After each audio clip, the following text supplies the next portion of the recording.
Okay, okay.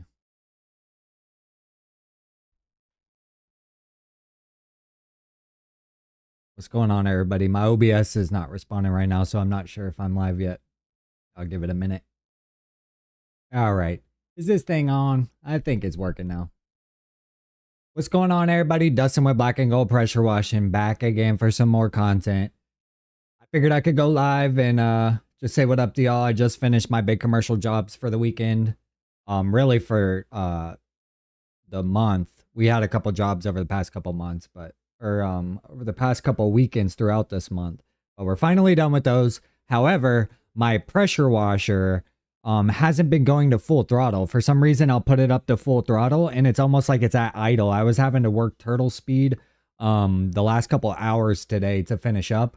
But yeah, like the pressure washer runs, but the throttle isn't working. So it's not like idle, like it's sitting at idle and not going up from there. So I don't know what that could be.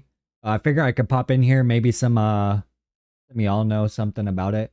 Let me get my stream stuff pulled up really quick so I can see and then we'll go from there. I'm going to pull up my so I can see the chat. But I'm done. I'm done. So I'm happy that it's over with, but the last couple hours today were miserable.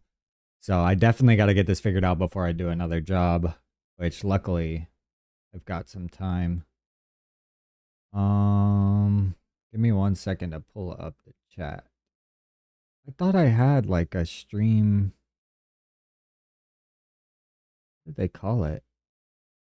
I thought it was Stream Elements.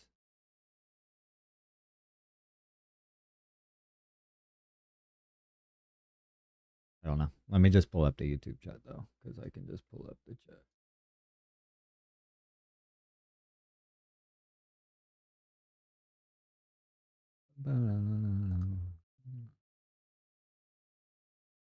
What's everybody up to today though? Anybody got anything going on?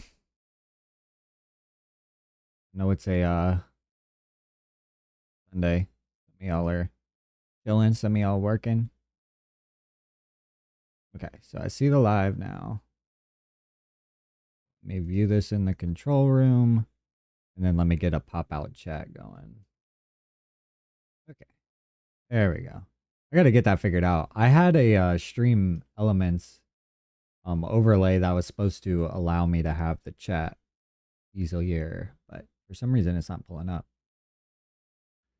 I got the chat now though, so I'll be able to see what y'all say. That's good. Okay. Okay, okay, okay.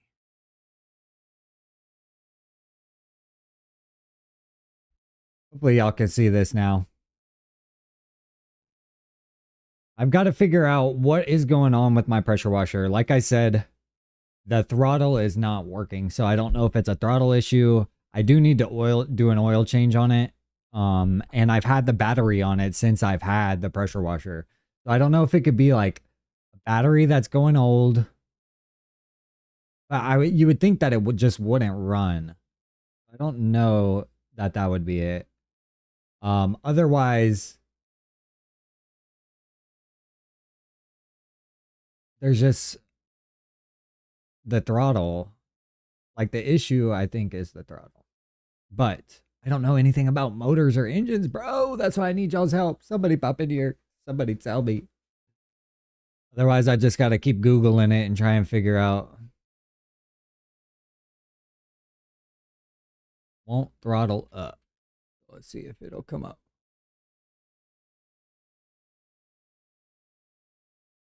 It's not, it wasn't high RPMs. It was like low RPMs.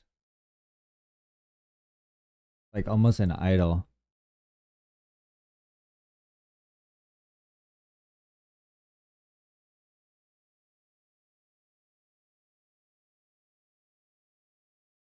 What could it be?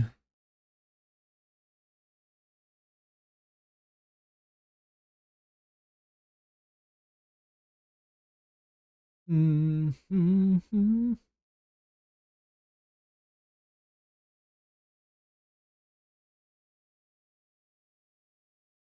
Oh. Let's timestamps on here. Okay, let's see if there's any. We'll start with images first. See if anybody just has a quick diagram.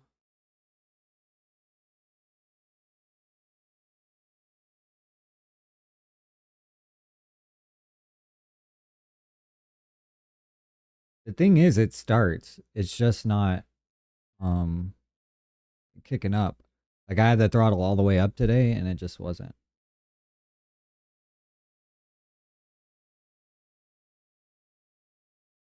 But it wasn't acting like it was broken. Like you know what I mean?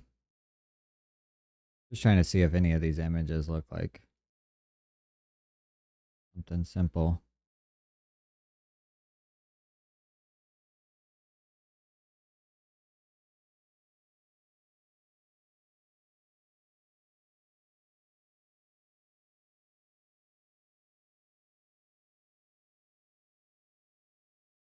No, not my issue.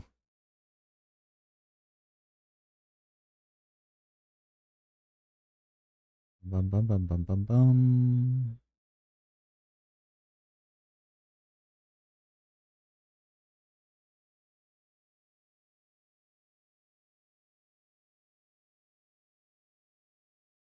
What could it be? What could it be?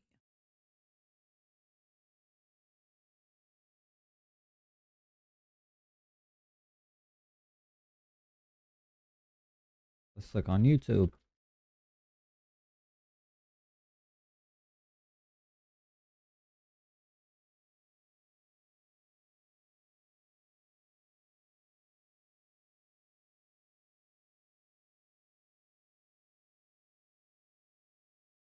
Let's see what he says.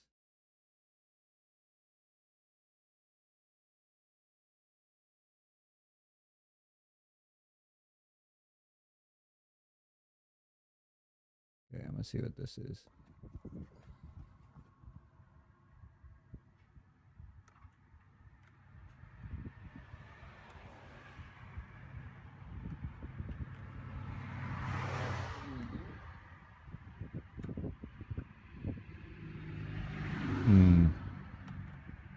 Could it be that simple?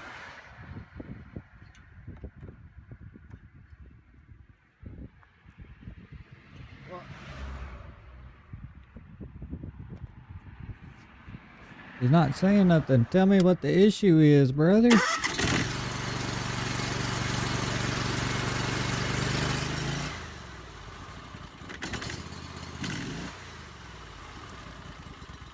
Oh, mine doesn't do that. See, mine was just holding at max, but being low RPM like this. I have a video on like I was filming, but it hasn't come out yet, so I can't show y'all. But mine was like at full throttle on the rabbit, but not kicking up at all. It was just staying at like the idle or whatever. So there's always the pressure wash and supply store that I can go to. I was just trying to see if it would be something simple where I could just like problem solve myself. Maybe it's like a super easy.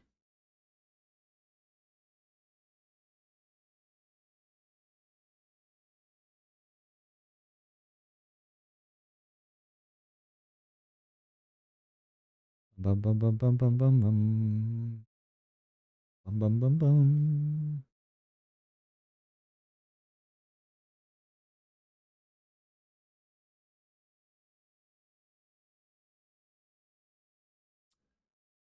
Anybody a mechanic? Anybody got any advice? Need some advice?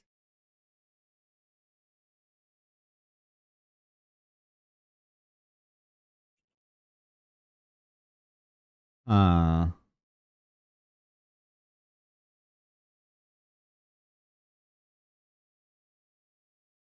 thought there would be a video just like of the problem. I thought somebody would already have the problem.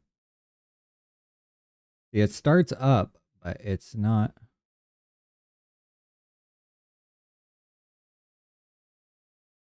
throttling up.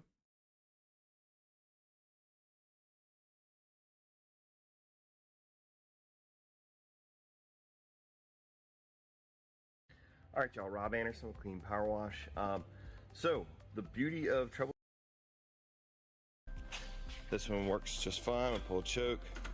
Choke goes in just fine. This one, you can actually see already. Choke's out.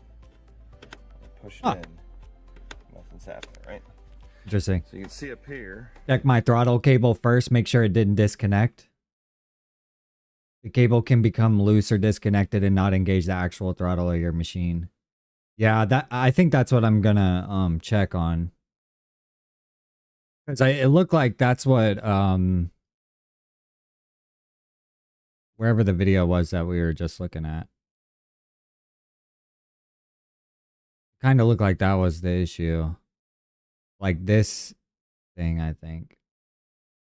Let's see if I can get a diagram of the motor. That way I know what I'm looking for when I go out there.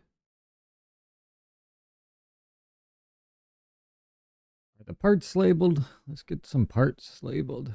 I appreciate you popping in and trying to give me some advice though, homie. Because I am stumped. Like like I said, I can always take it to the pressure wash and supply store, but I was hoping that I'd be able to just kind of look at it and see what it could be. This ain't it, right?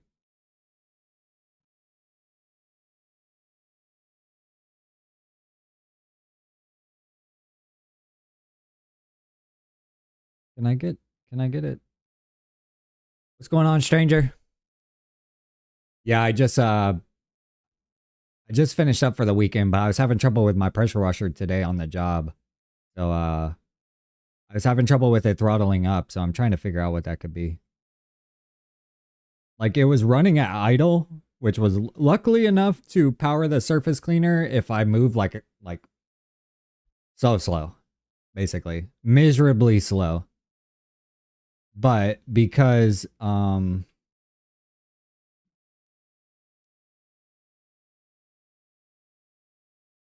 was able to finish, now I figured I could come on the live over here and just see what's up and see if anybody has any advice on that issue. I just couldn't get it to throttle. It was sitting at idle, basically. Wood said to go ahead and check and see if the throttle cable might have come disconnected. I'm trying to see what that would look like. In the diagram. But these are confusing.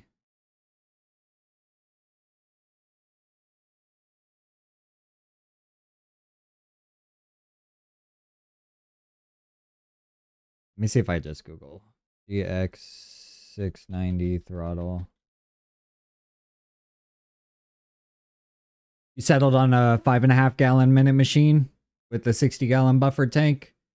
Doing it on a small trailer. Right on, stranger. Yeah, that'll be a decent setup, brother. I'm glad to hear that you're getting some value out of my videos as well.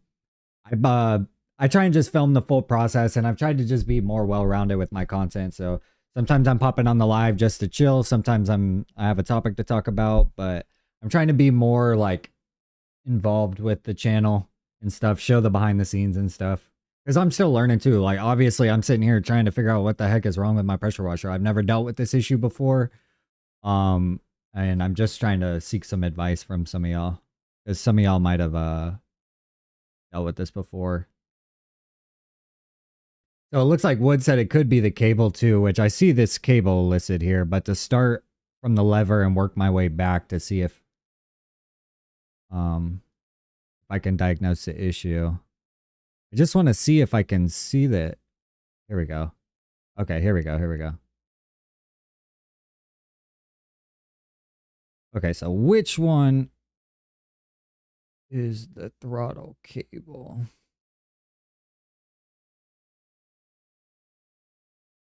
Okay, so reference number 2 is the cable. So this is the throttle cable.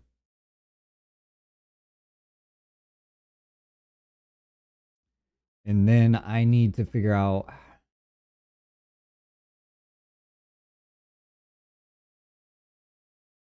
throttle switch.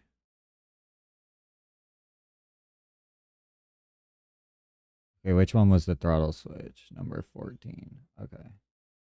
So yes, yes.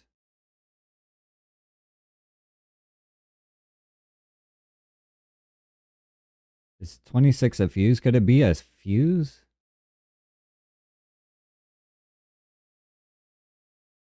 Or that would be to start it, right? This fuse right here. Were there any other symptoms besides it not just throttling up? No, not really. Yesterday I was working with it fine. Today I came and started the job and it just like the second I turned it on and went to hook up my surface cleaner, I was like, wait a second, this doesn't feel right. And then the second I pulled the trigger on the surface cleaner, you could just tell that there wasn't any juice, not enough flow. Like it definitely didn't throttle up. So then I was like, well, at first I thought it was my surface cleaner not working right. I have my noise canceling headphones in, so I didn't really notice that it didn't just throttle up. But with it sitting at full throttle all day, it was just little to no RPMs is what it felt like, or very low. It felt like when the throttle is at the bottom, that's what it felt like, but the throttle at the top. So I was kind of having to deal with it because I was on the job and committed to getting the work done. But definitely don't want to do another job without fixing this because it is in limp mode, basically, is what it feels like. I'm just glad I was able to finish today. I think it could be, like you said, this cable or possibly the, because this is the throttle, yeah? It could be something. I might take y'all out there with me to look at it. I created this way to where I could go live on the phone and stay on this stream. So I might bring you out there, Wood, and just see if you see anything. I don't know if you know what you're looking for at all, but I could show you the actual motor and we could see. Been doing my research and seeing. Let's see. What's the lowest GPM pressure washer you can use for surface clean in driveways? I would stick with a 4-gallon or above, homie. I started with a 2.5 gallon a minute machine. You get some smaller surface cleaners, I think they sell a 10-inch and like a 16-inch. So you could make it work with a 2.5 gallon a minute machine, but I wouldn't recommend it. I would just go ahead and start with 4. As long as you are working in like not a rural area where maybe water flow, like the water pressure isn't that high. But if people have decent water flow on their spigots, even if you don't have a buffer tank, you could still use a 4-gallon a minute machine. But if you go any bigger than a 4, you'll have to do what Stranger's doing and get it like a buffer tank or something. So, yeah, I would recommend starting with a 4, to be honest, because you would be able to power like a 20-inch surface cleaner, which would be ideal. Like one of those BE Whirlaways or one of the Whisper washes. Your bet is the linkage for the throttle. I'm hoping it's something easy. Something nice little easy fix. I see that this is the throttle, so it could technically be this thing, right? Because this pivots.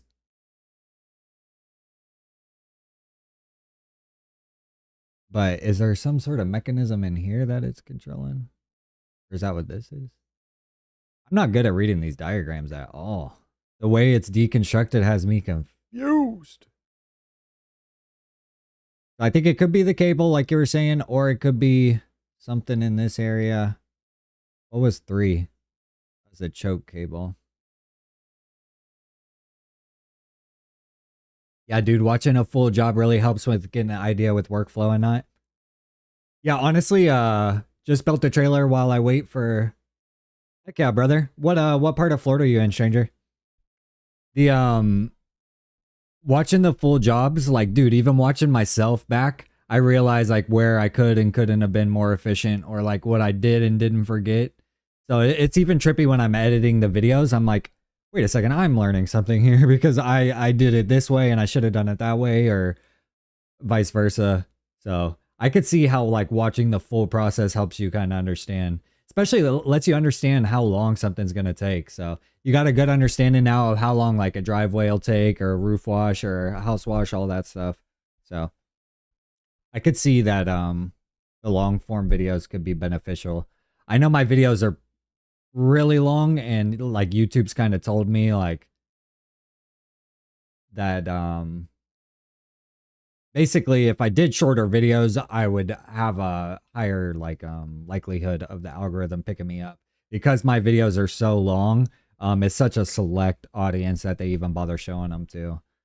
So I've been trying to be more well-rounded with my content and do some like 15-20 minute lives and also like some shorts and stuff like that just to kind of help the algorithm drive the channel, because otherwise I have just such long videos that most people aren't going to sit down and watch them.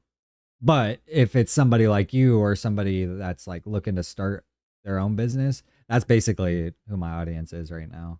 So I don't mind it though. I was hoping some people would put it on for like some background ASMR while they work or something, or like while they're working their desk job, they can just pull up that, and by the time they're done, they can have pressure wash the driveway too.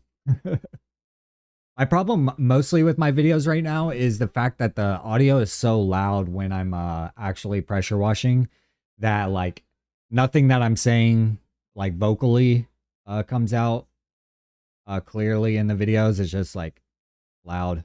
So it's something I'd like to figure out, but I don't really have a solution yet. The only thing I've thought about that could work, which sounds stupid, but like, you know how the motorcycle guys will wear the helmet and then they have the GoPro like mounted on their actual motorcycle helmet. I know they sell like a microphone that can go, well, I have the mic, but basically it can go inside the helmet, and then it basically is picking up their audio like right up against their mouth. So it's something I've thought about, but I'm not trying to pressure wash a driveway wearing a helmet, you know what I'm saying? But if I could get a mic like really close to my mouth where I don't have to worry about it being distorted by the ambient noise around. Nice, brother. Miami, that'll be a good area to pressure wash too.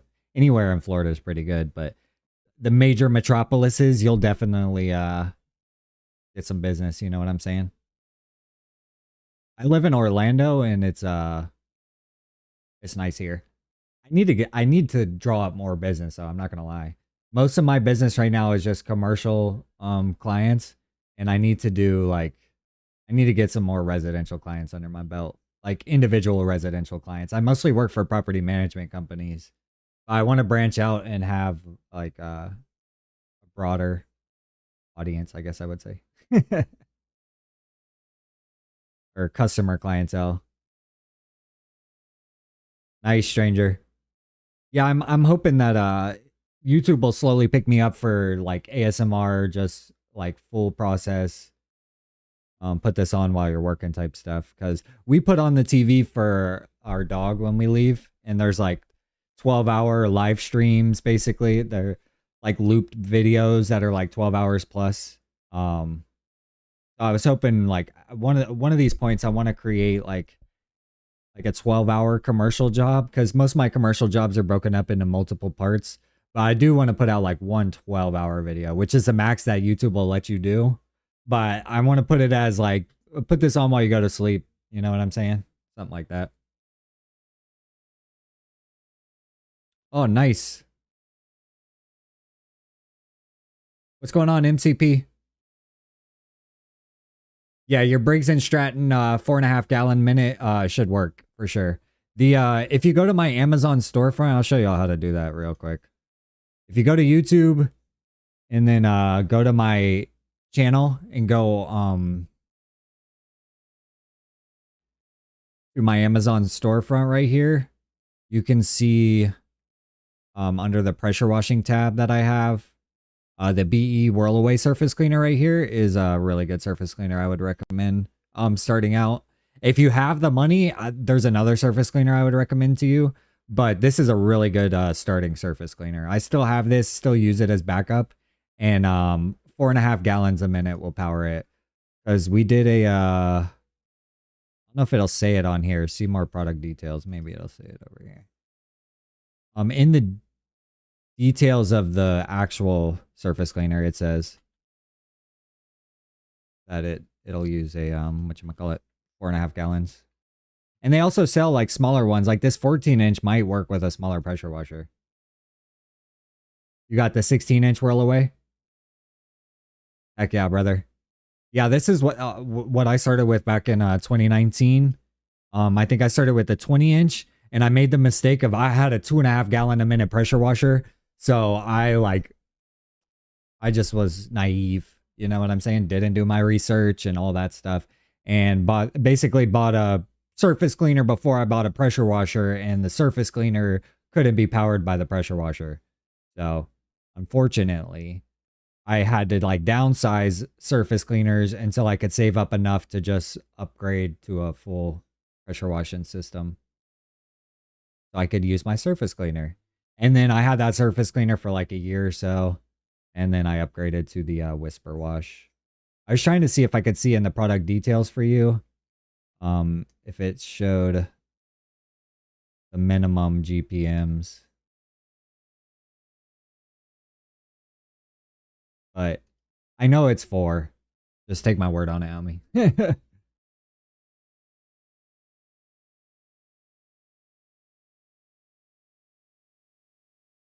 I might show y'all what I did this weekend. I'll give y'all a sneak peek. Let me pull this up on another screen though, so I don't dox myself.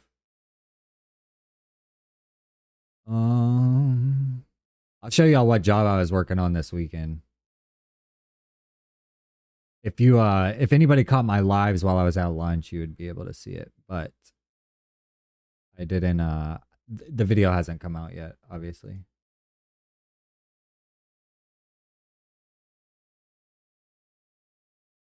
You've been cleaning windows as a side gig and now starting house washing. I got a soft wash pump, but now looking for that pressure washer setup. Nice, brother. You're basically taking the flip route that I did. Basically, I started with the pressure washer, then did the soft wash, and now I'm looking to clean windows. I'm not looking to clean windows like full time, but I've had a specific client that's asked me a couple times if I do window cleaning, and they offer like big jobs. So I've been kicking myself for not having that set up already, because I've had to say no, I don't right now. So, all right, we'll flip through some of the photos of the job we did this weekend. Downstreaming will be the quickest way to clean houses. Yeah, see, a lot of people say that, and I haven't. I need to get back on trying downstreaming. I have some PTSD from downstreaming with not having my downstream injector draw my chemical. I don't know if I had the wrong size like tubes or orifice or what, but I was really struggling with downstreaming when I first started, and I had some commercial building. Well, it was an Arby's. That I just could not get a strong enough mix while downstreaming to get a certain portion cleaned. So I threw in the towel and ended up investing in a soft wash system. But I need to get back and try downstreaming again, is my point being. Because I do have a downstream injector. I just don't have, I just haven't tried it again since I went to the 12-volt system. But then you'll see in my videos where I'm working with an extra hose, I'm getting it tangled all the time. People are laughing at me because I'm sitting there not downstreaming. I'm not quicker. I'm not efficient, all that stuff. But I think everybody has their own method. And as long as you're not in a time crunch, it is what it is, you know? You mostly do storefronts and car lots, just looking to add the house wash and driveway cleaning? Heck yeah, brother. Yeah, the hair cuttery that my girl used to work at used to have a window guy come all the time. And so it just kind of like the repeat traffic of having like a job lined up, because windows are going to be cleaned more frequently, or usually more frequently than like a driveway or a concrete surface. So when you're downstreaming wood, you're saying you're limited because you can only get such a strength mix, you know, like 1 to 2% or whatever. Because that's basically what the problem that I was running into. or it seemed like that would be the problem. Either that or it just wasn't drawing enough product. But it felt like I wasn't able to get a strong enough mix to clear up the growth that was on the building. And so, like, I mean, I sat there for 3, 4, 5, 6 applications, you know what I'm saying? And I couldn't get it. So I ended up getting a ladder and a pump up sprayer, but then I moved on to the 12-volt system. Ladder and a pump up sprayer to finish that job, not like that's how I did house washes, just to finish up that job.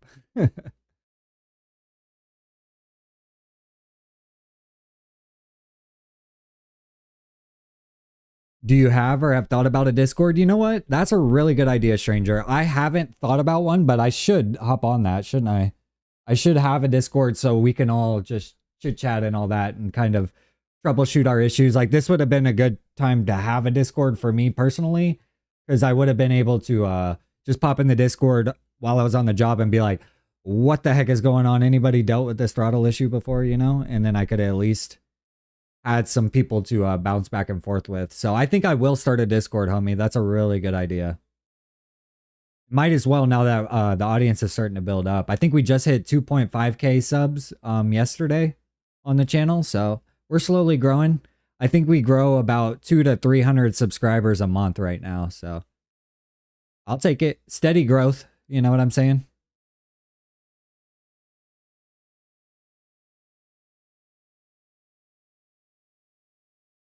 Yeah, see, I think my problem is I didn't have the right size injector or something. I need to go back now that I know a lot more about like what I'm getting into and kind of check out the downstream injector I have and make sure that the injector itself is the right size and all that, because maybe that's the issue I was dealing with. I was also thinking I might have been dealing with too long of a draw tube for the downstream injector, where like maybe it's having to try and pull from too far because the tank's at the back of my trailer and my downstream injector is at the front of my trailer. I was thinking that maybe the distance that it was having to draw was causing issues as well, but not 100% sure.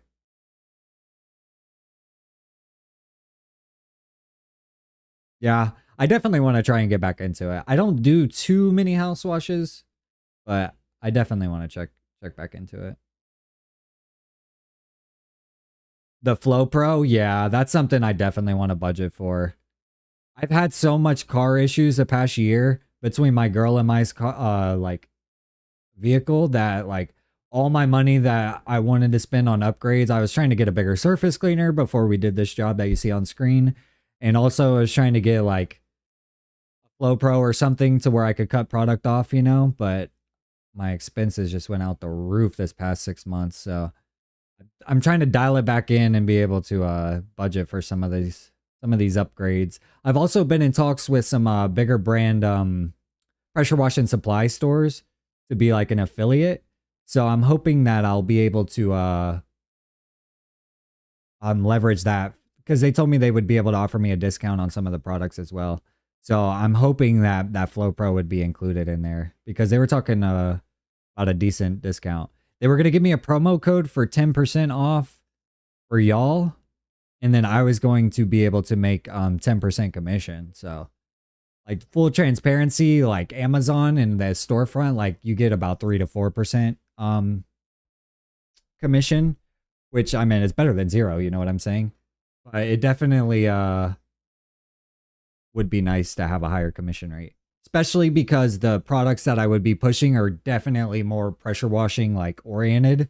Amazon is very basic when it comes to like what they offer pressure washing wise. You know what I'm saying? Like they're not going to offer you a full rig. They're not going to offer you a Flow Pro. Maybe they will, but chances are they're not. Stranger says his big debate with his build is, do I go right to a 12-volt system or try downstream first? Let's see. I would say if you have the money, do both. I don't know. The downstream isn't that big of an investment. So you might do that first. I did that first, but once I went to the 12-volt, I basically haven't gone back, and I wish I had done it sooner. And I really enjoy the 12-volt system. If you have it in the budget to start out, I would just have a 12-volt system, because you can draw a product anywhere from 1 to 12% with no problem, as long as you have a metering valve. Um, but like what it's saying, like depending on your workload, it really doesn't matter. Like if you're not that busy, then don't, you know what I'm saying? Don't stress yourself to invest in like the top dollar fastest way to get the job done. Just go ahead and invest in whatever you think um works for your budget and your workload right now. Because like I said, I started technically with the downstream first, but um I went to the 12 volt and I love the 12 volt system, but like you have to think about like if you have the 12 volt, you need a dedicated like bleach tank. You're going to need like the metering valves. You're going to need the hose for the soft wash system. You're going to need a reel you're going to need a reel. So there's a like it's pretty pricey to actually just have a 12 volt system. Let's see. MCP says, "What's my pitch to land clients? I can get their attention but fall short on actually closing." It's honestly, man, you're just throwing darts at a dartboard, to be honest. Like I use basically the same pitch to most of my clients. About 99 of them say no, you know what I'm saying? One guy will actually say yes, and then you got a client, and then you just go forward from there. And then you just keep repeating it because sometimes they don't need depends what type of work you're doing. I do commercial work, but sometimes they don't need your business right now. But say their pressure washing guy just retired or went down because he got in, whatever it is, you want to just keep reaching out on a regular basis so that you can kind of build that relationship with them, even if they're not using your business. And then once you have your foot in the door, secure that client and do quality work, and you'll keep them for a long time. So my best advice is to just keep trying, and eventually they'll come. I've gotten told no on so many jobs, or I've quoted a lot of jobs that I just never heard back from. So it's just part of the game. The more darts you throw at the board, though, the more chances you have to land. That's my perspective. Wood says he literally sometimes does a pre-treatment with 4. Yeah. That's another debate I want to have with y'all is pre-treating versus post-treating. If you watch any of my videos, like majority of the time I don't even pre-treat. And I get this, in my opinion, I get the same exact results as the guys that pre-treat. But that's a topic for another day because I definitely want to go back and forth with y'all on that one. I want to know why people pre-treat. Daniel says torque wrench. Are you referring to my pressure washing problem that I'm dealing with? Because we were talking about that a minute ago. Wood thinks it's something to do with like either the throttle cable or some sort of lever that has to do with the throttle. Where is one? Okay. But basically my pressure washing wasn't idling up. It was sitting at idle even when it was on in full throttle. So it wasn't throttling up to like full speed. The RPMs were kind of just staying at base level. So I'm trying to figure out what that could have been.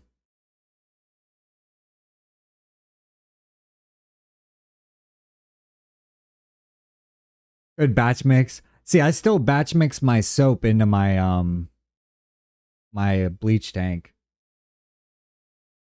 I have a dedicated soap tank, but again, I just never ended up setting it up yet. I still have it sitting on my tank, but I need to go ahead and get that set up so that I can have soap and kind of meter my soap. Because I messed up this week. Well, this job this weekend, I had batch mix my soap into my bleach tank. And then I ended up canceling on a roof wash and ended up having all this soap in my bleach tank. And then I'm here all weekend cleaning of, concrete. So I really didn't need any soap, but I had already mixed in the soap. So not ideal, but it is what it is. In your case, you deal with a ton of moss, so pre-treating kills the moss and then it's easier. Yeah, see, that makes sense. And I've pre-treated a couple times, and I definitely see that it's definitely working and doing something. Some people say it improves your work speed.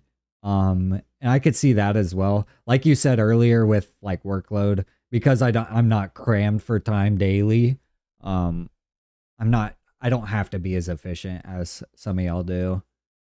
But my opinion is I don't like rinsing down all the product that's on the concrete from the pre-treat straight into the storm drain. That's kind of my main issue with it. Like I know it's just part of being in Florida and it being okay, but I know in Cali and then over in Europe they have to use those like vacuum systems because they can't let any like contaminated water go down the drains and stuff. So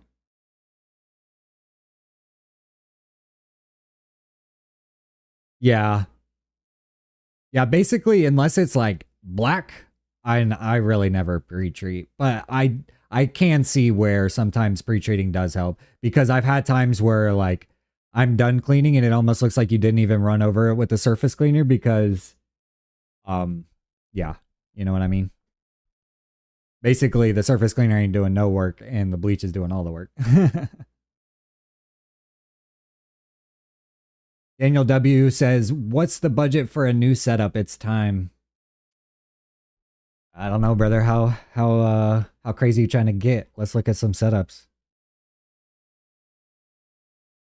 I could show you I could show you some dream rigs if you want, if you got unlimited budget.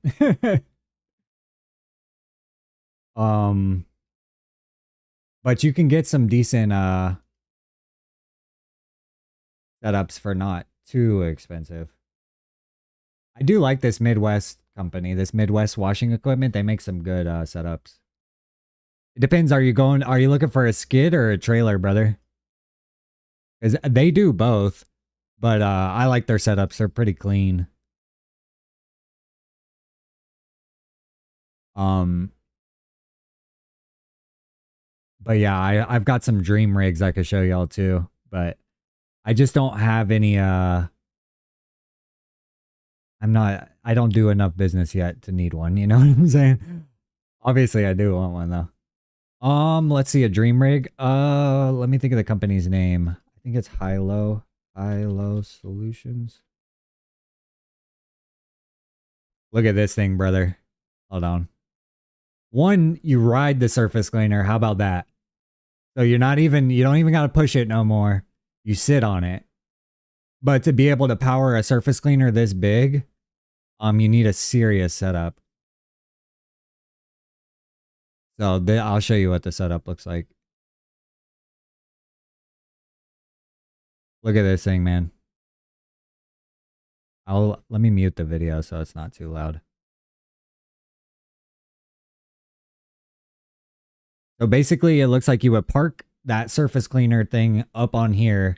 It looks like he has two, what is this, gas soft wash systems right here with metering valves. That's already nutty. Like I said, I don't do enough work to even need this, but sick. I don't like these valves that they use here. I guess they're fine. Look at the back of this thing though, brother. Sheesh. You don't need this. But basically they have these machines Siamese where you can get they'll Siamese two of these together. So if they're both 17, you'll get 34 gallons a minute out of this machine, which is what you need to power that surface cleaner. If you look right here where my mouse is, like that's the surface cleaner itself. So like to be able to push something like that, like, you need enough flow, you know what I'm saying? To get something going. And then like, look at these reels. They're custom, like they're huge. I think they said they're like 600 foot of hose. But like, I meant the amount of work you would have to be doing to even justify buying a system like this, you know what I mean? They have this other cool tool, this thing that looks kind of like a surface cleaner, but it basically just cleans curbs. It's really cool as well. But yeah, like bleach tanks, massive water tank, 3 machines, 2 soft wash systems. Nick with Wet and Wild does some crazy stuff with a similar setup. Yeah, like honestly, if I could get to this level, I'd like me personally, I'm a concrete guy. I love flat work. Like if I could just have my business being cleaning driveways and sidewalks, I would. Like that is my jam. I don't really like house washing. I don't really like roof washing. So I've tried to really tailor my business towards like flat work. So slowly I could get to this point. But like, I mean, you need to be cleaning a parking garage or like an HOA community where there's like, you know, a mile worth of sidewalks or something like that. But yeah, I would love to go. I would love to just try this setup out. I want to sit on a riding surface cleaner. That's what I want to do. But you have to think like if you're sitting on a surface cleaner like this, I think this is their video. But if you're sitting on a surface cleaner or something like this, you're definitely going to need somebody else getting all the smaller areas that this machine can't cover. That branch just fell in the background. Y'all saw that? Look at this. This fell right off right here. Boom. Could have hit him in the head. But yeah, this riding cleaner is crazy. My thing is you also got to have somebody behind you, I imagine, guiding this hose. That way you're not, it's not getting snagged on anything. Like it would still take 2 guys to basically run this, I would think. Because you would need somebody pulling that hose. Unless you have it wide open like that. All right, Wood, I appreciate you stopping by. Yeah, I'll give you an update, or maybe I'll make a short or something. Comment on one of my videos this coming week, and I'll let you know what ended up happening. I'm gonna troubleshoot and see if it is the throttle or if I can see if any cable's broken or anything. And if I can't figure it out, I'm gonna take it up to the supply store and just see what they say. Hopefully it's not expensive. I'll let you know how much it costs and what it ended up being though. I appreciate you stopping by, homie, though. Really appreciate it. Hopefully you'll catch me on another live. If not, leave me a comment.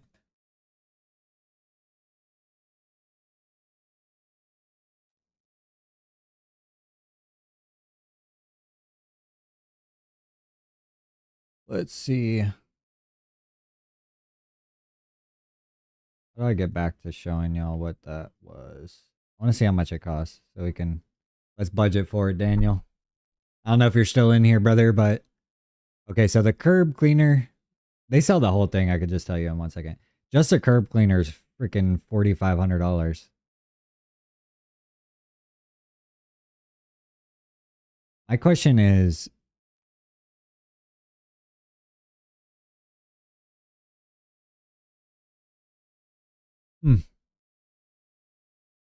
I want to know how this surface cleaner looks right here. Is it like a little? And there's a little one here too. Like little, medium sized, little. And then it looks like you could cut it off for make it just the flat part.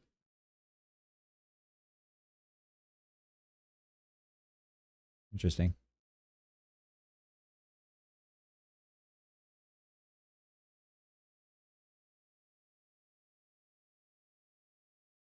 Oh, that thing is messy. Look at this. Getting soaked. Still hurting your back.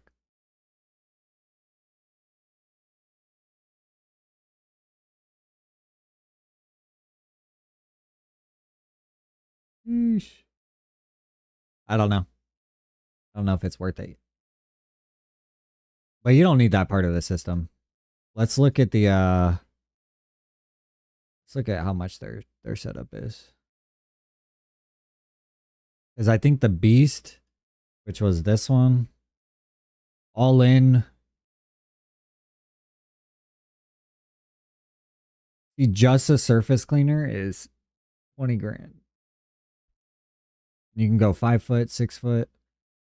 But the trailer, I imagine the trailer has to be like 40, 45. I don't think it'll tell me. My guess is that it's about $45,000 for the trailer.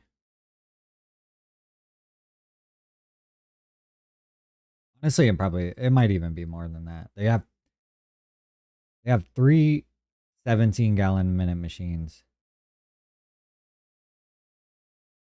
I could have swore I saw it one time though, listed on their website. Maybe they took it away. But yeah, this would definitely be for like cleaning a parking garage or something. See, we do clean hospitals. We're getting there. Campus maintenance. That's basically what we do.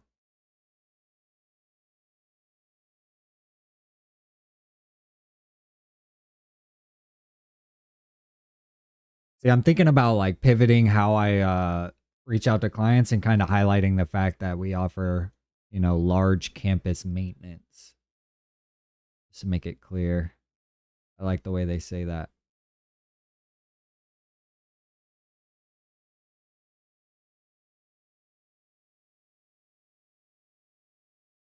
What's everybody up to today? Anybody got anything going on?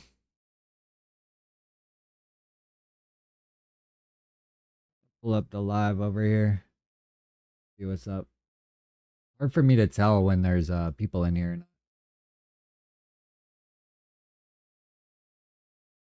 Over in here, say something, man. Come on.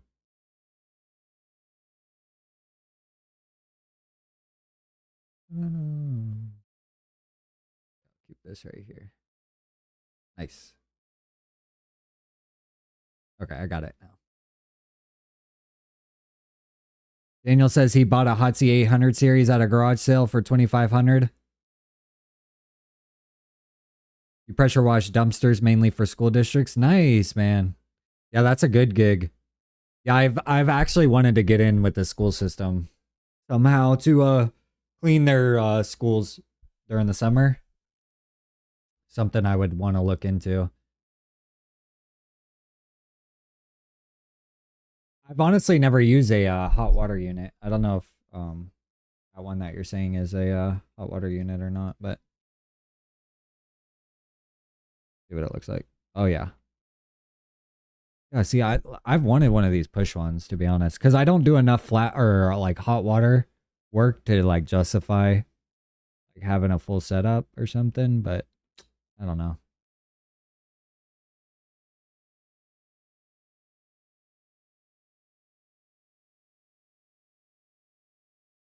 I imagine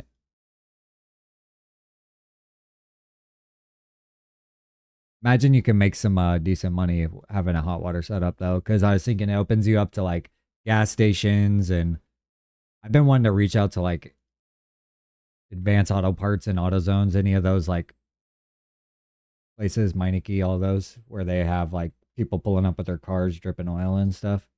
But like I said, I don't have the hot water unit yet, which I've thought about. I thought about doing this, but like I said, I just currently don't do enough work that would need the hot water system.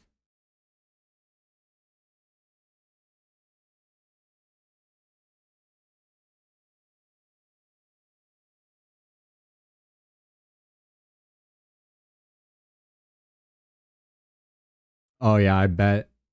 I bet it loosens up everything, and especially with like oil stains or gum spots for sure.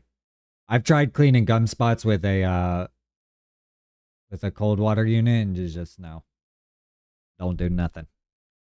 One time I had a job where like I agreed to remove the gum spots and I couldn't get them up like with the pressure washer, so I sat there on my hands and knees with a scraper and I scraped like 100 gum spots.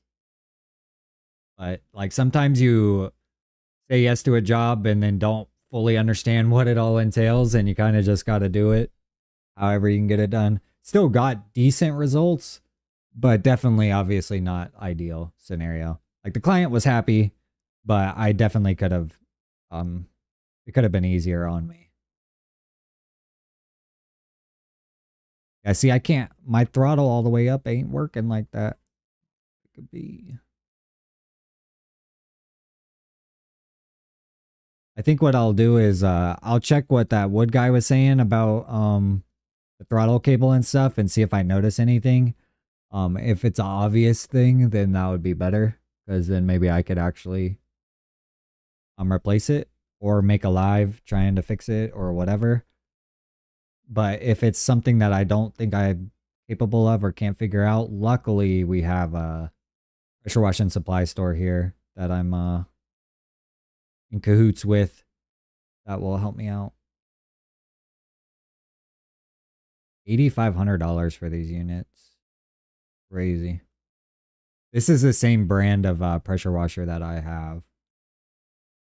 It's actually the same exact pressure washer I have. Same size, right? Oh no, this is a GX630. I have the 690 with a general pump.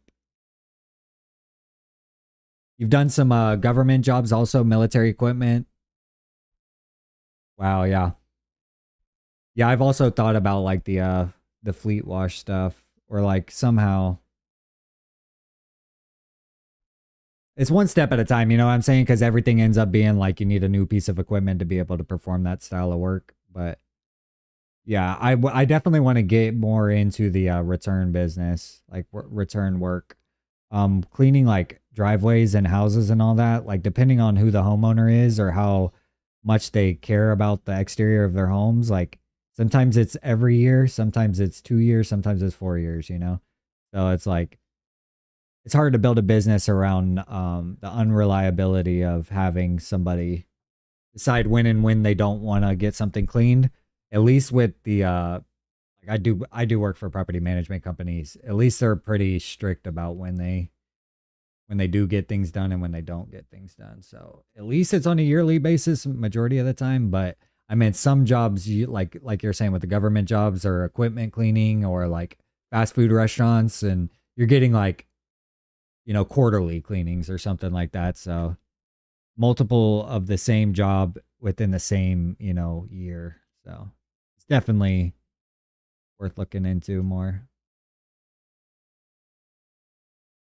This thing looks pretty sick though. I don't know if you have the one that's on wheels.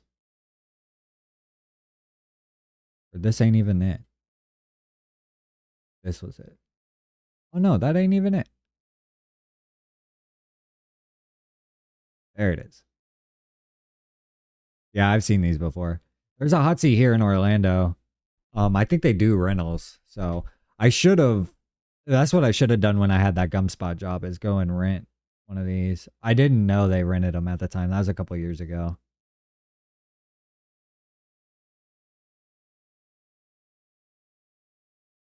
Here, let me show. I was gonna show y'all what job we did this weekend though. Basically, I'll flip through them quick. Basically, it was just a medical complex. Here in Orlando, it was really dirty though.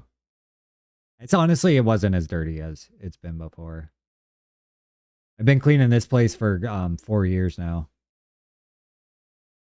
But the you could tell it's pretty dirty. It gets dirty in certain areas where the water builds up, you know, or where the sun doesn't hit all day. Okay, now we're getting into the clean photos. Okay, so that was all the dirty, and then this starts all the clean photos. Oh, we got decent results. Like I said, today it was kind of miserable because like the last quarter of the job, I was just really struggling with the surface cleaner because my pressure washer was crapping out on me.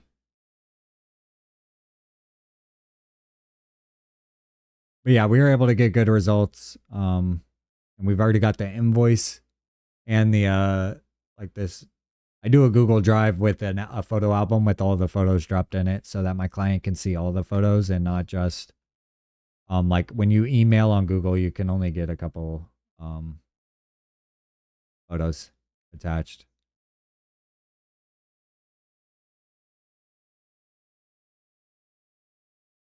I honestly, homie, I'm not going to disclose the price just because I'm trying to build a certain like program that I want some of y'all to join there, where we like discuss pricing and how to get these clients and how to get return work and how it all works. It was a couple $1,000s though. I cleaned a couple plazas for them over the last month.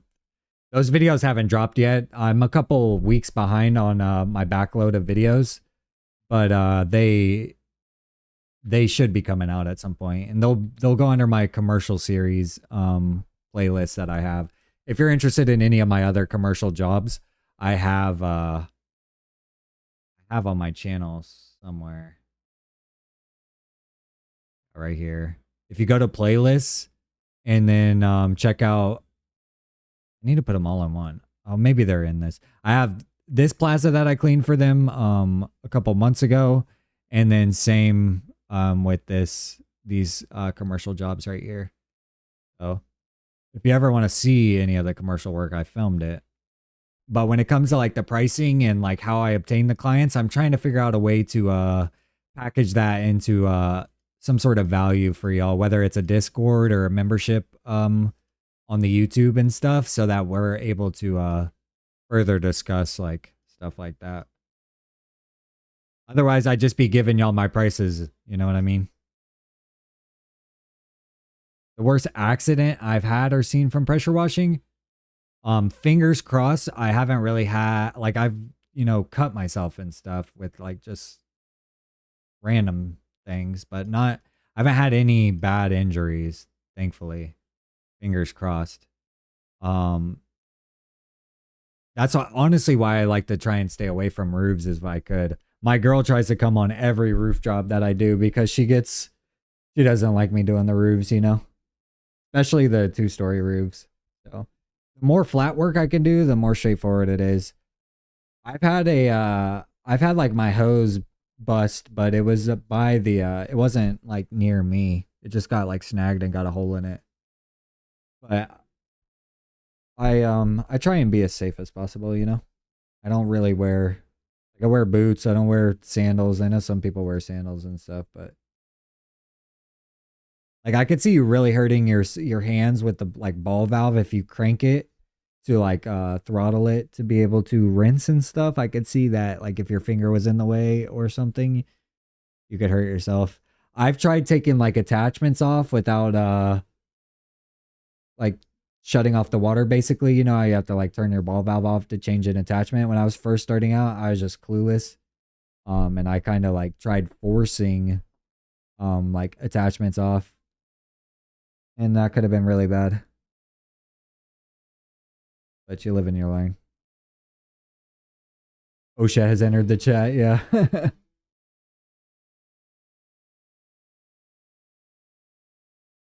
Yeah, I try and be as pretty safe as possible, but I could definitely see where you could get injured.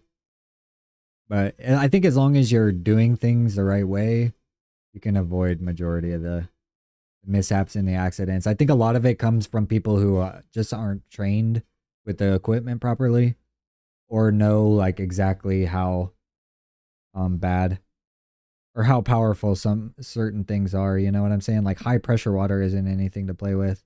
I know that you can get what are those called? Like they're like pressure wounds. I forget what they call them, but like, yeah, I forget what they. I don't want to look it up because I don't want it to pull up any images. But basically, from like the high pressure piercing your skin, it's like worse than a cut. I forget what they call it, but yeah, I could see where if somebody's not trained properly or they're using an equipment they're not familiar with, especially if you like rent a system like this or like hot water or something. That's why I like my driveways and my sidewalks. If I could stay on my driveways and my sidewalks. Yeah, I showed y'all that plaza. I'm going to show you what it looked like 3 years ago. See if I can find it. Okay. So I showed you what it looked like last time we just cleaned it. Look at it how it was the first time we cleaned it. It was awful. All around. You know what I'm saying? Like you got people that carrying trash out over here. Like all of this is so bad. I'll never let it get like this again because it was so much work on myself. So now we maintain it. We maintain this one on a yearly basis. And it doesn't ever get this bad again. Or I won't let it ever get this bad again.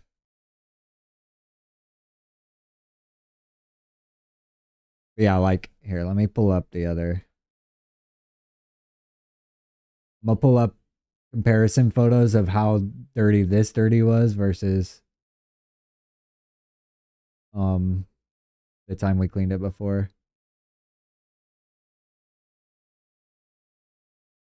Let's see.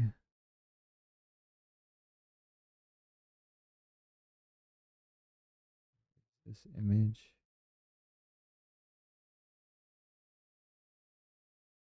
Huh. I don't know if I took any photos of that part. Yeah. Oh, dirty. The time I cleaned it this time, or this for initial time, I should have charged more than I did. But now that it's been cleaned, we've kind of got them on a structured price. So the price stays the same, but the cleaning gets pretty easier. Gets easier every time. And the more we maintain it, the less work it is on me. But I will say I should go up with my prices. I should have gone up with them this year just because of inflation and everything, and I didn't. So now I'm kind of kicking myself, but I'll definitely go up with my prices coming up. Was the price more the first time and cheaper? Yeah. Oh, you asked the question. I didn't even read it. But yeah, basically the price has been the same. The first time I should have charged more and I should be at the price that I'm at now. But I kind of screwed myself the first time. It was my first real big job with this client. So I just wanted to do good work. But yeah, I should have charged more the first time. Because now I charge the same and it's way easier.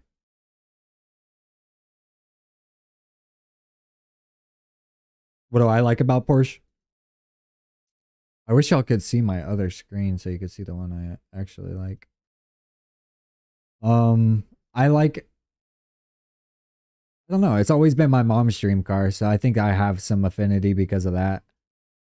But the just the way it looks, I think, is what I really like about it. But the fact that it's stick shift, brother, I don't know how to drive a manual. I'd have to learn. I know they have like automatic ones and all that, but if I could have, I really like the Aston Martins too.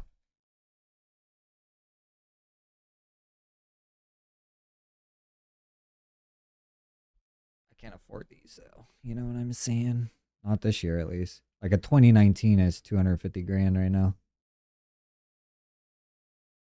But like, look at this black and gold. Come on, man. It goes with the company. I could write it off, right? Where'd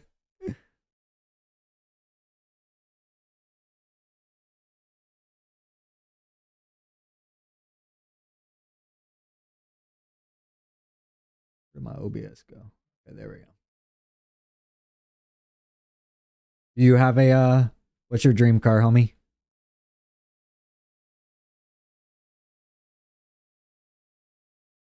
Oh, what? They got plaid seats?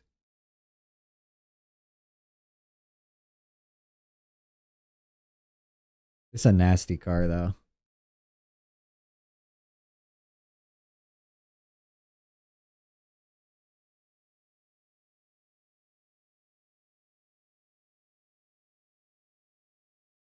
Appreciate anybody that's popping in. Just chilling now. We were trying to diagnose my pressure washer earlier, and then we were just talking about the job I did this weekend, and now we're kind of looking at Porsches and pressure washing setups. I was gonna look at some other vehicles too.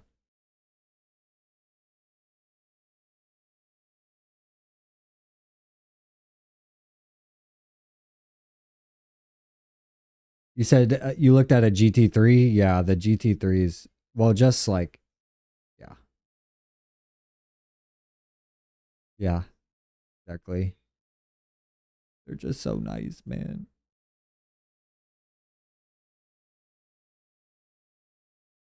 Ooh. I don't know what it is about this blacked out that I like, but it is nice. Yes, look at that. 2022 GT3 is still 200 grand, brother. How are we ever going to be able to afford this? Carbon brakes. 2,000 miles. Bah, bah, bah, bah, bah. Yeah, this is a nasty car. Only thing is, where does my doggy go? My dog wouldn't fit back here. There's actually a lot of room back here, though, yeah? I know there's not seats, but honestly think if I had like a platform right here, my dog would do fine right here.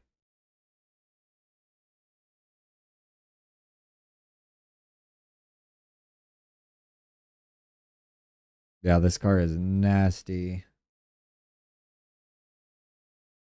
See what the sticker price, 198 sticker price. And they sold it for how much? Did it say?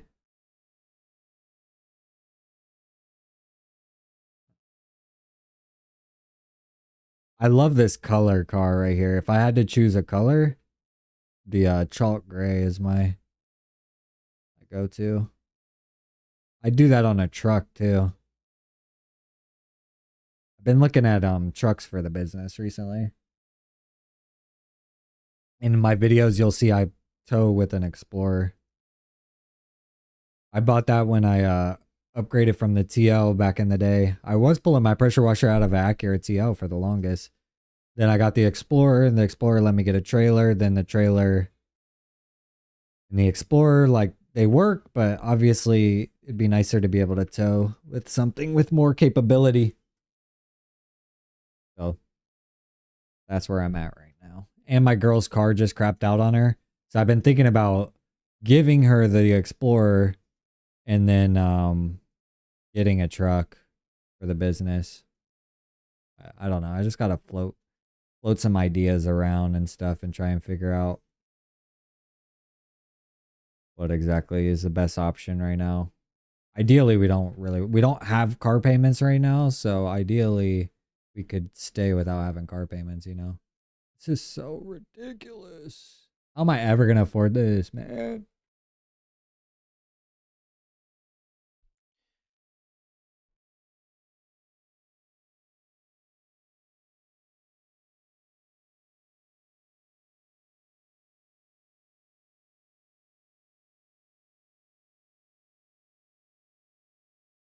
Been looking, let's look again.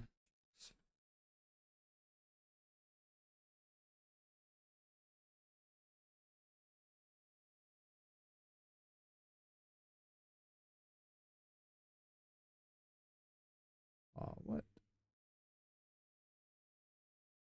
There we go.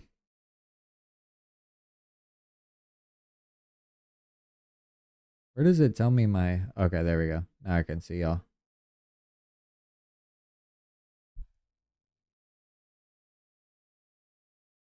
Okay. Let's put in some parameters here. Actually, let's go big or go home here. Let's just look across. Let's go nationwide.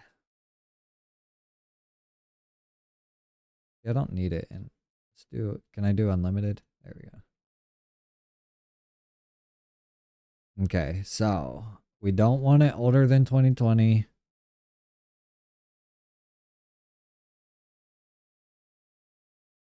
Ideally less than 50K miles.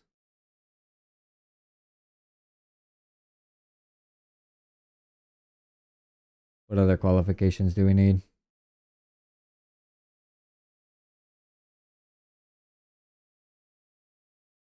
On a crew cab.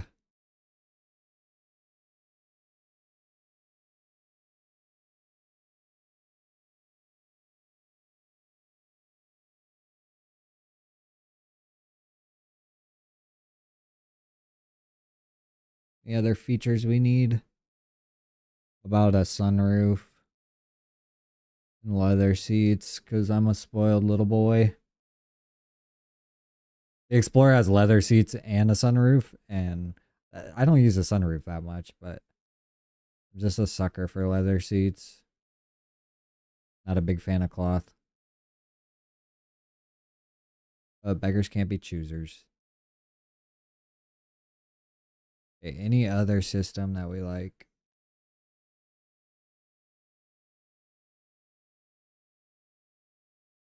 Trailer hitch, roof rack, cylinders. Let's do no accidents so we don't get screwed here.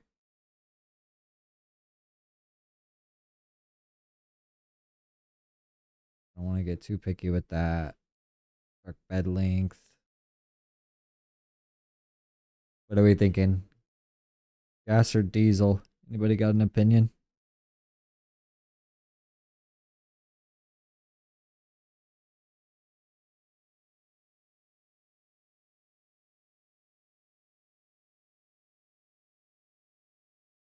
Body style. 4-wheel drive. I want to put in a price because can you put in a price? They all go away.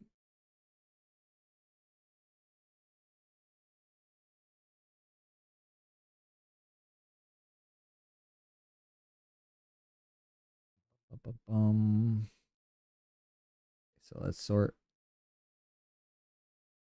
the lowest high so we can be realistic here. I think we put enough parameters to where... Oh, no. Okay, we need to make this... We need bigger engines, bigger engines.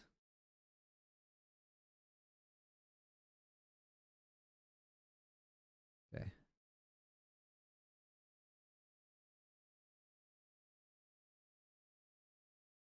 Just made it home, stranger? Nice, brother. Yeah, I was able to finish up my job a lot sooner than I thought.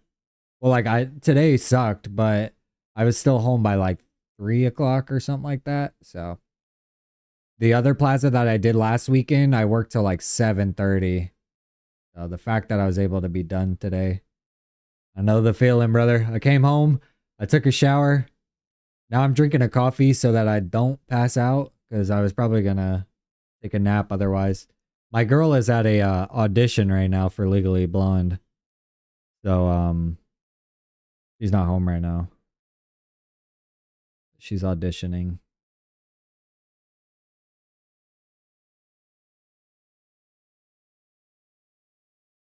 Appreciate y'all all popping in the live and stuff.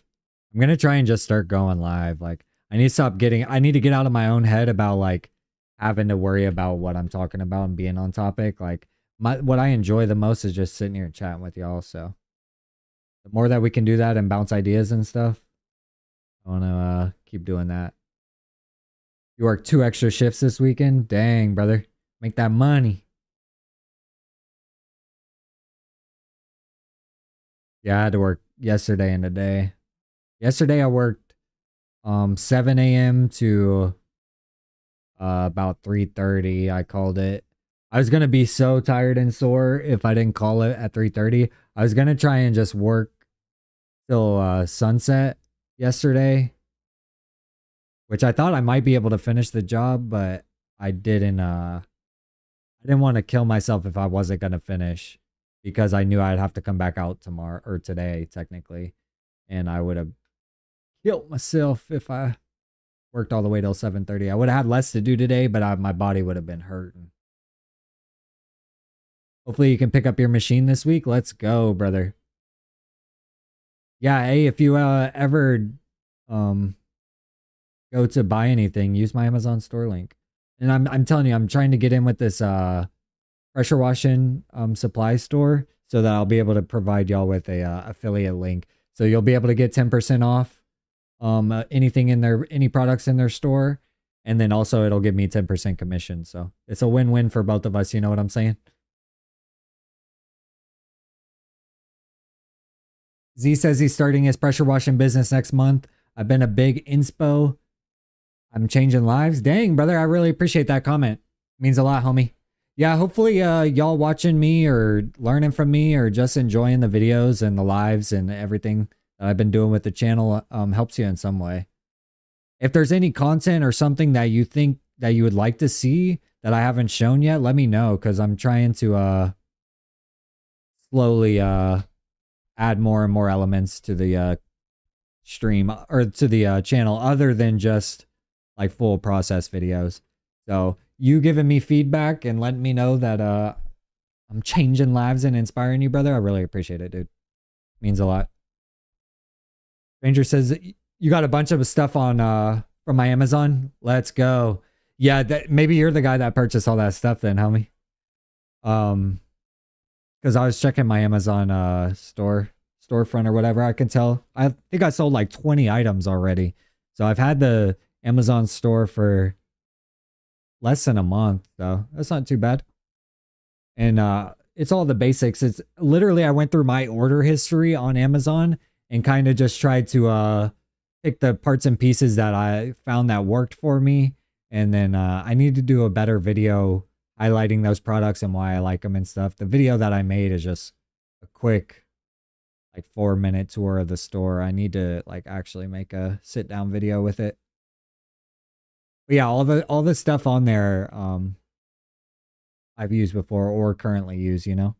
That's why I want to get this affiliate link with the actual pressure washing supply store because they have a lot more products that all of us actually use. Amazon's pretty limited when it comes to like the type of products and stuff that they use. Heck yeah, brother. Yeah, I'm definitely going to fire up a Discord and make a Discord for the pressure washing channel because that's a really good idea. The second you said it, I was like, why don't I have a Discord? You know what I mean?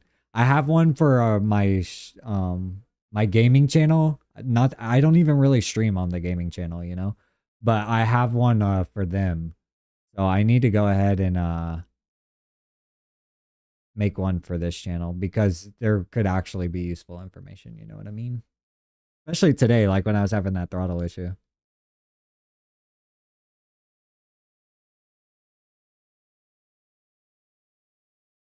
Daniel asked, why is it important for me to be successful? I think that the main reason why I'm trying to be successful is to have the most free time that I can, honestly. I think that a lot of people spend their whole lives trying to bust their butt to make it and get money and get all the big ticket items that you want, you know, a house, a car, and all that stuff. And I think a lot of the times that we forget that like life is about the freedom, you know, and having the ability to have free time. I think a lot of the time we get caught up with bills and expenses and big ticket items like these trucks and stuff, and they lock you into commitments that are, you know, multi-year long commitments that you're kind of stuck having to work for the man. So I think the more that you can at least work for yourself, you can create a better ability to have the free time. And that's basically why I wanted to have my own business, was to be able to create my own schedule, make my own money, be my own boss, dictate how much I make in a year, how hard I work in a year, all that stuff is kind of why I started the pressure washing business.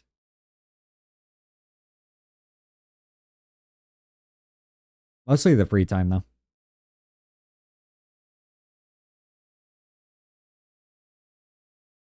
Z says gaming channel. What games do you normally play? I was playing Marvel Rivals for a while recently. GTA we were doing for a little bit. I bounce around from games. I was hard on League of Legends for a while. But yeah, I need to figure out a way to either go live gaming or maybe like on a Friday night I could do like a gaming stream on here or something where we just chill out and play a game or something. As I at this point I just had too many YouTube channels going. So it's hard to balance one YouTube channel, much less two, and then also running a pressure washing business. So then like trying to go live on a channel that doesn't make any money is hard when you have channels that do make money.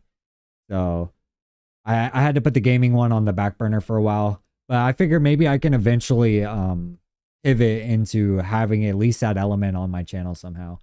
Because I think that this pressure washing channel will eventually morph into just me personally, like Dustin, as the channel, and it'll encompass my pressure washing business, our dog's YouTube channel, the pressure washing YouTube channel, gaming, all the traveling we do, any day off stuff. So we've been trying to put out more well-rounded content just so you guys have more to watch other than just like full process pressure washing jobs.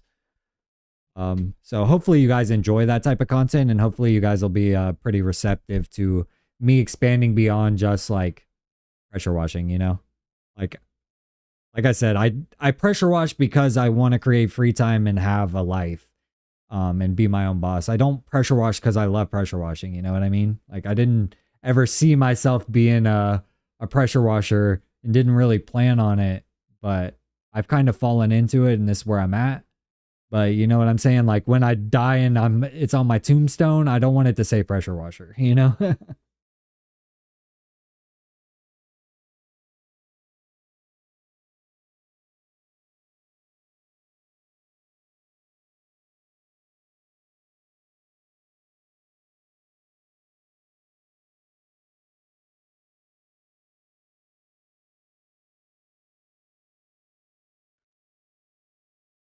Yeah, I had to kick League of Legends as well, brother.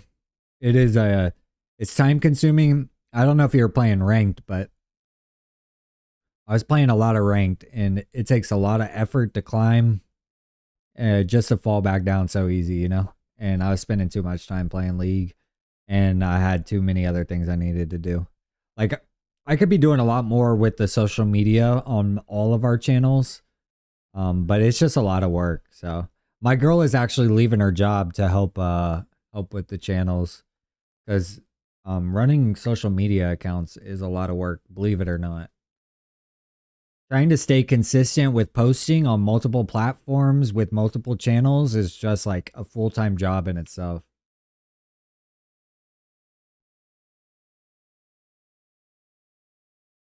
Stranger says he's looking for a change of scenery. Heck yeah, brother. Yeah, exactly. I started it as a side hustle and it kind of morphed into a little bit more than a side hustle, but it's not quite like my schedule's not booked out. I make decent money, but my schedule's not booked out and I have a lot of free time, which is exactly kind of where I wanted it. And like you said, the older you get, the more you want to work for yourself so you can focus on your family and stuff. That was my main thing is I just want to be able to spend a lot of time with my girl and our dog and traveling. We like to travel, we like to drive a lot. And just being able to have the ability to be like, yeah, hey, this weekend, let's go do this. And not have to worry about like, you know, they scheduled me this week. I can't, you know? So having the free time to book out your own schedule and create the ability to work for yourself is kind of why I started the pressure washing as well.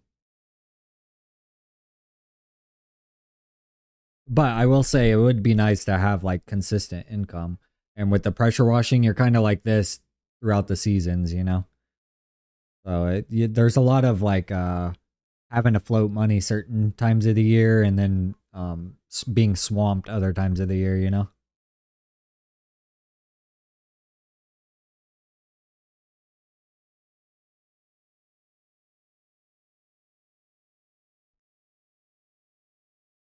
Daniel asked, did I take any debt to start my business?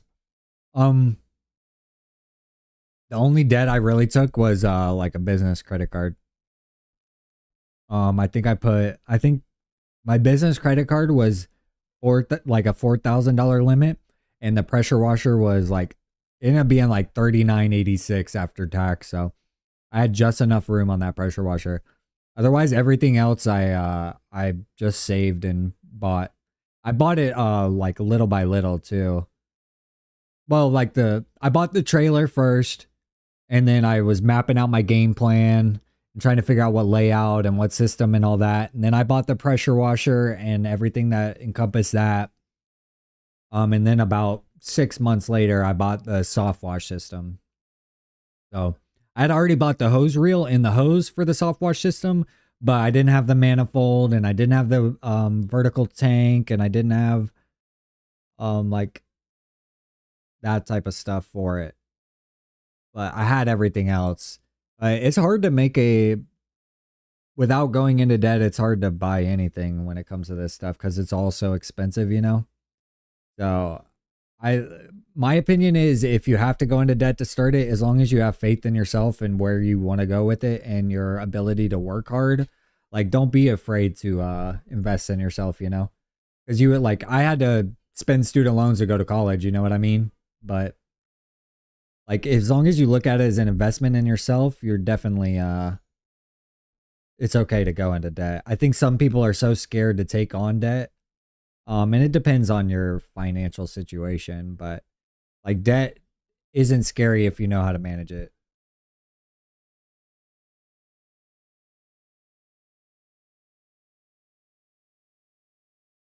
Z wants to know the number one piece of advice for making it a full-time job.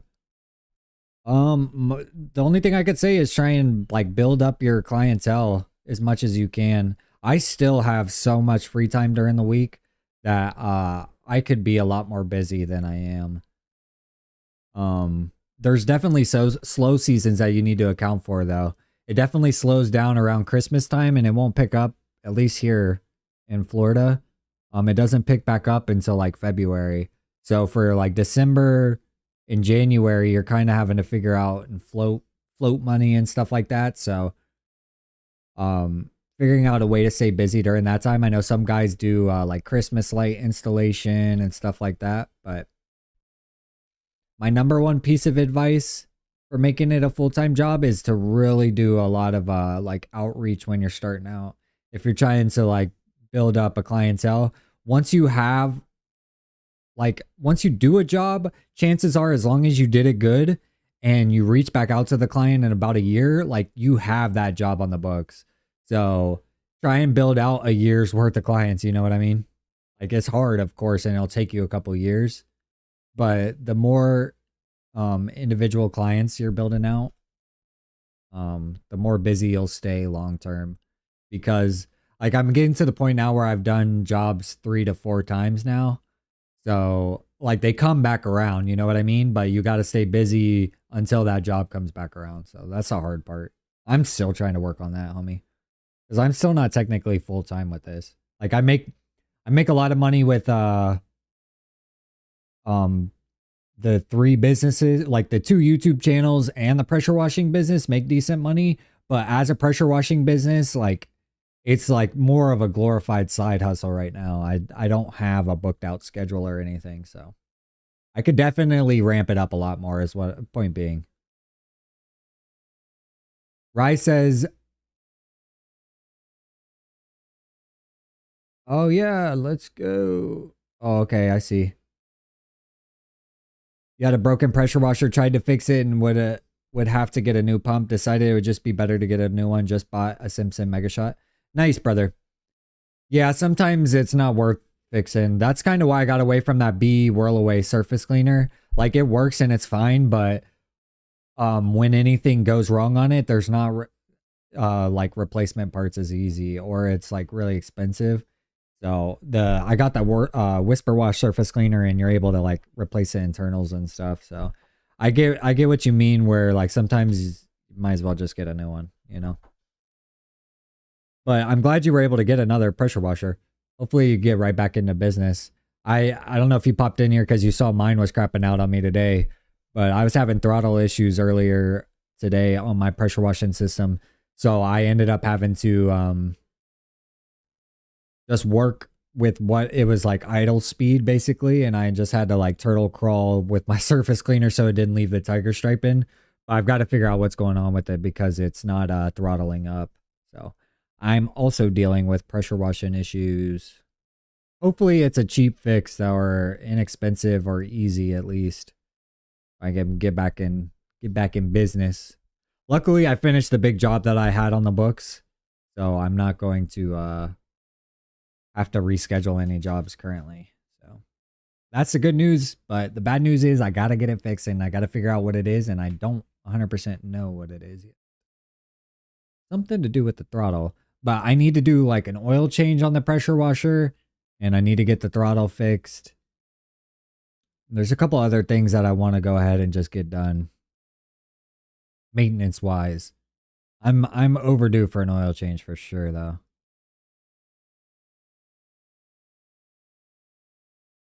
What's my opinion on the Bandit 5.5 gallon? Let's see. You're getting a belt driven unit, right? You said you were gonna have a buffer tank. I think I read that earlier when you were in the chat.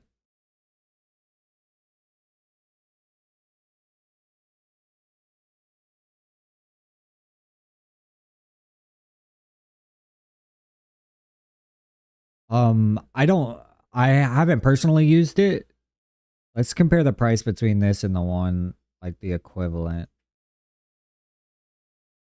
But I have a belt driven unit as well. So I like the belt driven units just because I know they sell gear driven units, but I was always told that if you're pulling from a buffer tank, then you want a belt driven unit.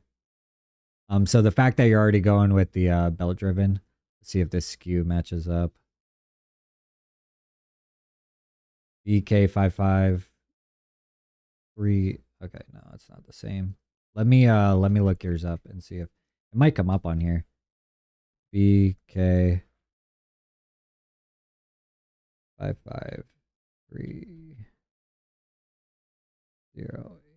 Sometimes they have the part numbers here. Let's just go to Google.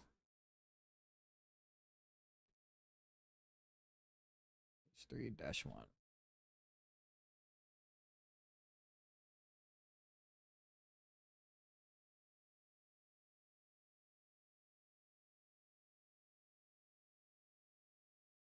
Have you done any research on any of the pumps that it comes with? Like the Comet pump versus like a general pump or a there's a couple of other pumps I know that some of them come with. I don't know. I couldn't tell you what the difference between the pumps, but I know the I have a general pump and I was told that that was one of the better ones. I don't know if this unit sometimes you can ask what pump they come with, or like I see that it's a Comet pump and it's probably a good pump, but sometimes you can get a different pump, or sometimes they sell the version with the pump. See if they sell that. I don't know the difference between the Comet and the general pump though. See if they even sell one with the general pump.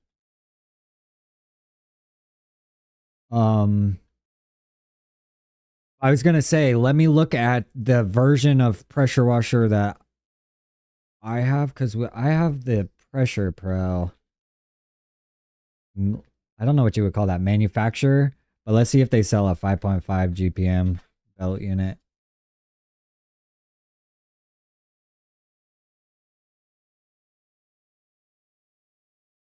See, this one comes with an AR pump. The consensus is Comet in general are good.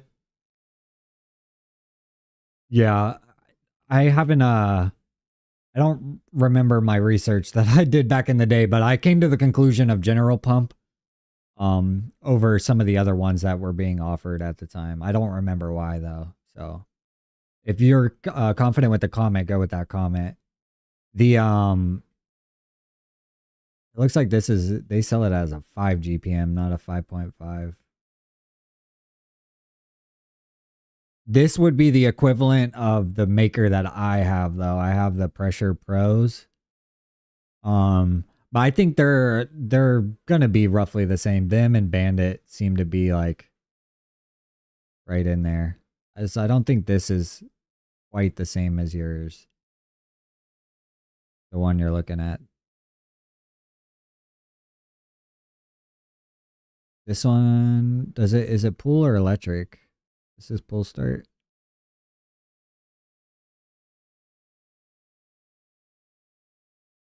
Yeah, for sure this is one of the top ones. The one you're looking at, for sure.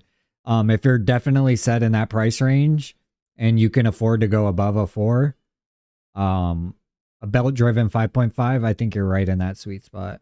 Because you won't have any issues with your like surface cleaner. Depending on what size you go, of course, but like this seems like a really solid unit. I don't know. I was trying to see if they sold the 5.5 Pressure Pro. Let's go to their website. See if anything comes up. For 5.5 gallons.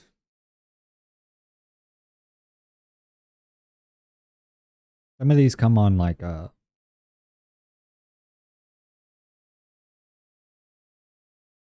are these called? Like dolly type things.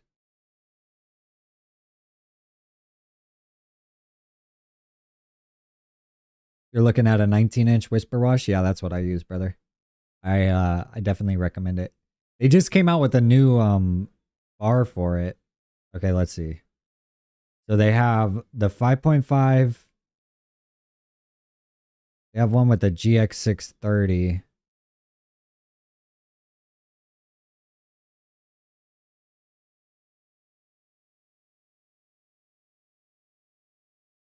Have we figured out with the pressure washer you're getting, it's the GX, what is it, 390? Let me see if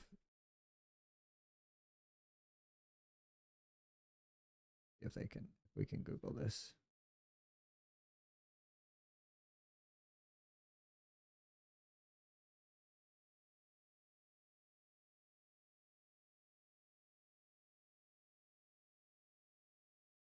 GX390. I don't know if they make one. Oh, maybe this is it. See, this one has it says GX. Yeah, 390, right? That's what you said, actually. I'm thinking the 630. Okay. So belt drive. This one has a general pump. This one's electric start. You would need a battery for it, I believe. And this one's on a skid. So you would, or on like a dolly thing. I wonder if they sold it on a skid.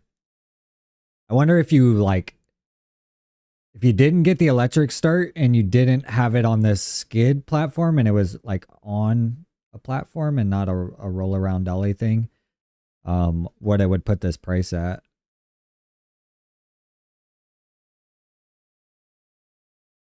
But they look pretty comparable. Like if I were between that one and the Bandit and the Pressure Pro, I imagine they're pretty similar when it comes to build quality and everything. I have a Pressure Pro, so I can only speak on them, and they've been like, the pressure washer has worked great up until today. But I've also seen a lot of people with the Bandit brand, so I don't think there's anything wrong with that Bandit brand, homie.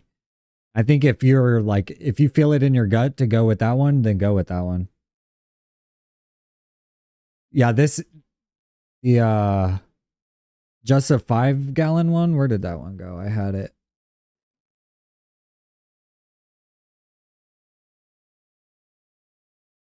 See, this one's on a skid. I don't know anything about this Honda AR pump though. Or I don't know if that is at Honda's. It's a cool start. This is a Honda. It's an AR pump. I don't think Honda has anything to do with it. Hey, brother, I'm going to put you on. If you need any pressure washing products, check out this website because they have, out of every website that I've like shopped around for products and stuff, like this is they have the best rate. They are located here in Florida and they're near the Titan hose reel company and I believe Pressure Pro. So they're able to get like a better rate, I guess, because they're not having to maybe ship across country, but their prices seem to be a lot more reasonable when it comes to like certain products and stuff. So definitely before you pull the trigger on anything, check out this website. I don't know how shipping and all that would work for you. I ordered my entire pressure washing setup from this website, to be honest. Back in the day when I built my trailer. I have nothing but good things to say about them. They have a lot of resource material too, so if you're confused about anything, definitely check this website out. Let's see if they sell any other. Let's look at their setups. They have a 10 GPM Bandit.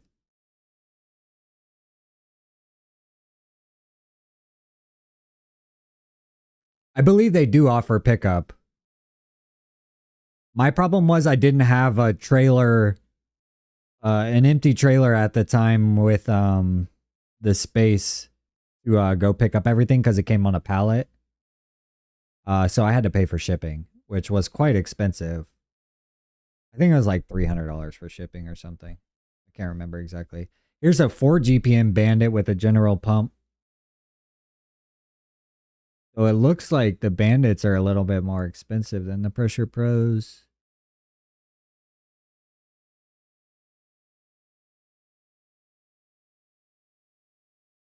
Look, here you go.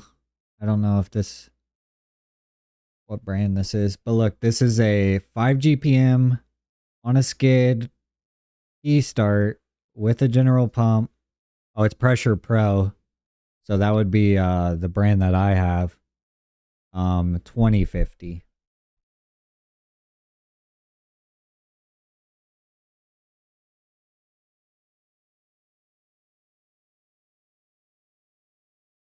But like, see, they have like this.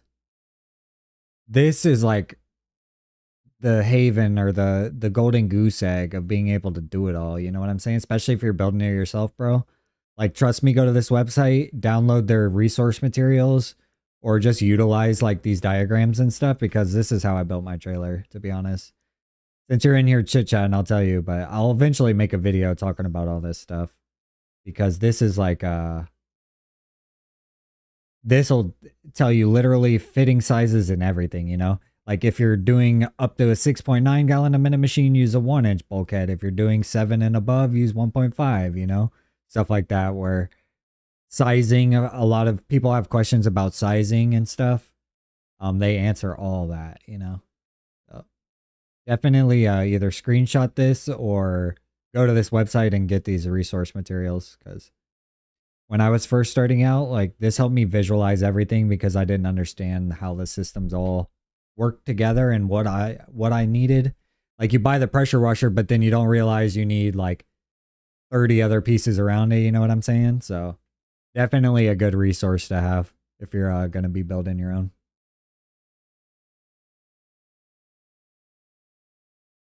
Plus the fact that they offer this material for free, you know what I'm saying? Like eventually I'm going to break down a lot of these diagrams and stuff. I might even end up making my own diagrams that I'm able to offer my viewers and stuff like that. Because this is just valuable material, and it's a common, people have so much common questions, like they keep coming up with the same questions, and a lot of these questions can be answered via some of this source material. So let's see, we've got that one, the 5 GPM one. This one is key start, yours was pull to start. This one has a general pump, yours was Comet. This brand is Pressure Pro, and yours was Bandit. However, yours was 5.5 gallons. This one looks like it's only 5 GPM, so I couldn't tell you the difference between the 0.5 and if it'll make it much of a difference. Also, this one was 2050. Yours was the same price, 2050. So they must have seen that they had that competition, because like, look, he marked down 2050 to 2040.99. So they definitely are basically saying that these are the, you know, comparable units. The only thing I'd say is this one has a Comet pump and the other one has a General. So maybe we could do more research on the difference of pumps and why people want to go with one or the other, or their opinions on either or. The only other thing I'd say, electric start. Okay. See, if you get the electric start though, you're going up to 2,500. Even with the 3 amp option, you're at 24.99. So you would have a pool start unless you want to splurge 500, whereas this one is key start off the rip for 2055. So that your local place has it for 18.99. Okay. Only difference it looks like price wise is if you got the electric start, you're definitely going to be going up. I don't know if that matters to you or not, but this one is key start at 2050. So if you didn't want the pool, you would have that. And it also looks like this one comes with some oil, a battery box, 50-foot of hose, and a wand. Which I low-key, I use this hose today. I needed an extra length, and luckily I had some on the trailer. Your local place has it for $18.99 though, so it's even better deal than these. Where's the pool start? Okay, standard unit.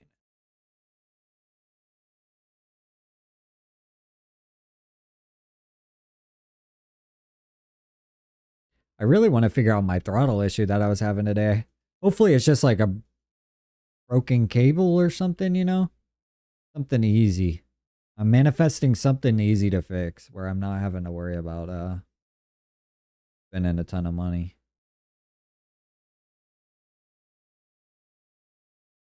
I appreciate you popping in the chat and chilling though, homie. I'm just taking it easy the rest of the day, so I don't mind just popping around and answering questions or looking up stuff with you.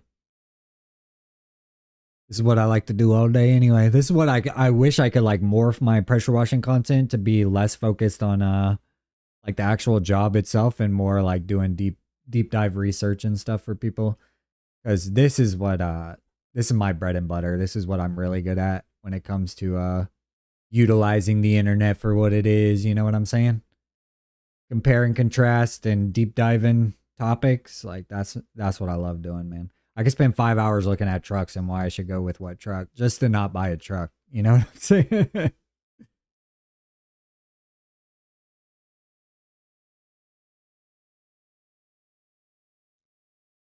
I think if your local place has it for $18.99 and you don't mind it being pool start and you won't have to pay for shipping, otherwise I would go with what you're already looking at. Otherwise, if you could drive to this place or do want a key start for cheaper than what the Bandit would be, unless your location has it for cheaper, then I would look at this this other one, which I can put this. I'll put this SKU number there for you. So, but I don't know the difference between Pressure Pro and Bandit. Wonder if they're. Let's see where they're located. Is that near you, maybe?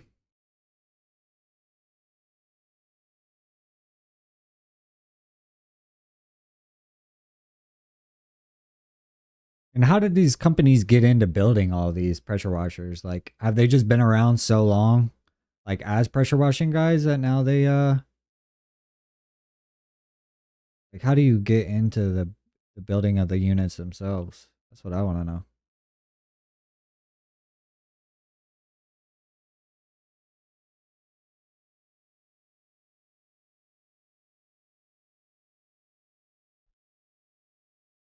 Yeah, and that pressure washing products website. Here I'll link the website. You might already be on it, but this website in general, like I'm telling you, just shop around on there for stuff that you planned on buying. You might find it cheaper there, and if you're willing to make the drive and they're willing to allow you to just pick it up in store, which I'm 99% sure they do, you might find it cheaper here because I found a lot of my stuff through here, or like they offer everything that all the other places offer, and it was a little bit cheaper. What I really need right now is more hose. I'm struggling. I should have bought it when I saw it. I'm gonna be shooting myself now in the foot. The pressure washing hose I use, they had discounted, but now they don't. And I don't know if they'll ever be getting it back. Because look, price to sell could be dusty. I love this hose though. This is the hose I've been using. I haven't had any issues with it. But it looks like they are starting to phase it out, unfortunately.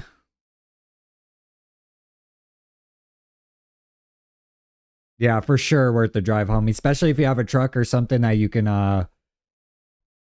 bring it home in, then I would definitely just go pick it up. Because I could have saved myself a ton of money too. But back then, like I said, I didn't have the ability to go pick it up. Because they'll have to forklift. They'll put it on a pallet, I believe, and then forklift it to however you want it.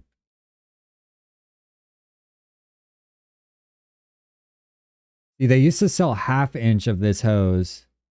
They don't sell it anymore.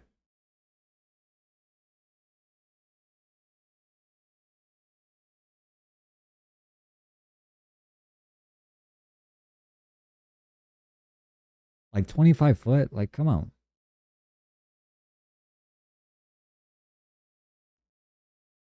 Look at this price difference though for 50 foot. Like you could get 2 lengths of 50 foot for 230 or 1 length of 100 foot for 330. So $100 more to have 100 foot instead of 50 foot or 250 foots. So frustrating.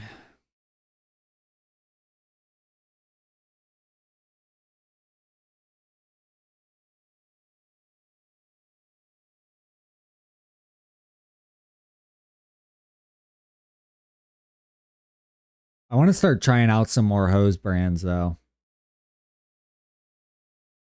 I wish they had the hose I use on Amazon. The hose I linked is decent, but this specific hose, like I swear by it. It's the only hose I've ever used, so that's why I swear by it. But I haven't had any issues. Well, it took like 3.5 years to have my first issue with it. And I feel like that's a decent amount of life on a hose, especially when you're dragging it all through everything, concrete, dragging it on the parking lot, snagging it on stuff, all that. So that's why I swore by this hose. But I think they discontinued it, and so now it's out the wazoo price wise, because they did have 150 foot for 3/8 for that 300 price, but like when I bought it back in the day, it wasn't this much. Let me see if I can pull up my, I can show you my pricing sheet for my trailer inventory list. When I built it, I think I could tell you the price on it. If you want to, stranger, if you want to link to this as well, here, let me give it to you. I think I can just paste it in here. This is my this was my inventory list when I built my trailer. So 90% of everything that I bought that has to do with the trailer is on here. Of course, there's some items like the iPad and stuff that you don't need. The actual trailer you don't need. But like you can see my specific product number for the pressure washer and stuff. But these prices are not the same anymore. All these prices are back. I bought it, look, 2021. So prices are definitely different now. But yeah, like 4 years in, and this is the first issue I've had with the pressure washer. And I popped my first hose like a couple months ago. So for 4 years, not really having any issues when it comes to like the equipment and stuff that I bought. Like definitely recommend the Pressure Pro because of that. And then I definitely would like recommended those hoses because of that. But like I said, they discontinued the hoses. So unfortunately, like look, when I bought it, the 100 foot was 193, and we just looked, and now the 100 foot was, what was it? 3 something, something ridiculous like that. So yeah, prices have definitely changed. I think my pressure washer now is $5,000 when like in 2021 I paid $3,500, you know? So it sucks to suck.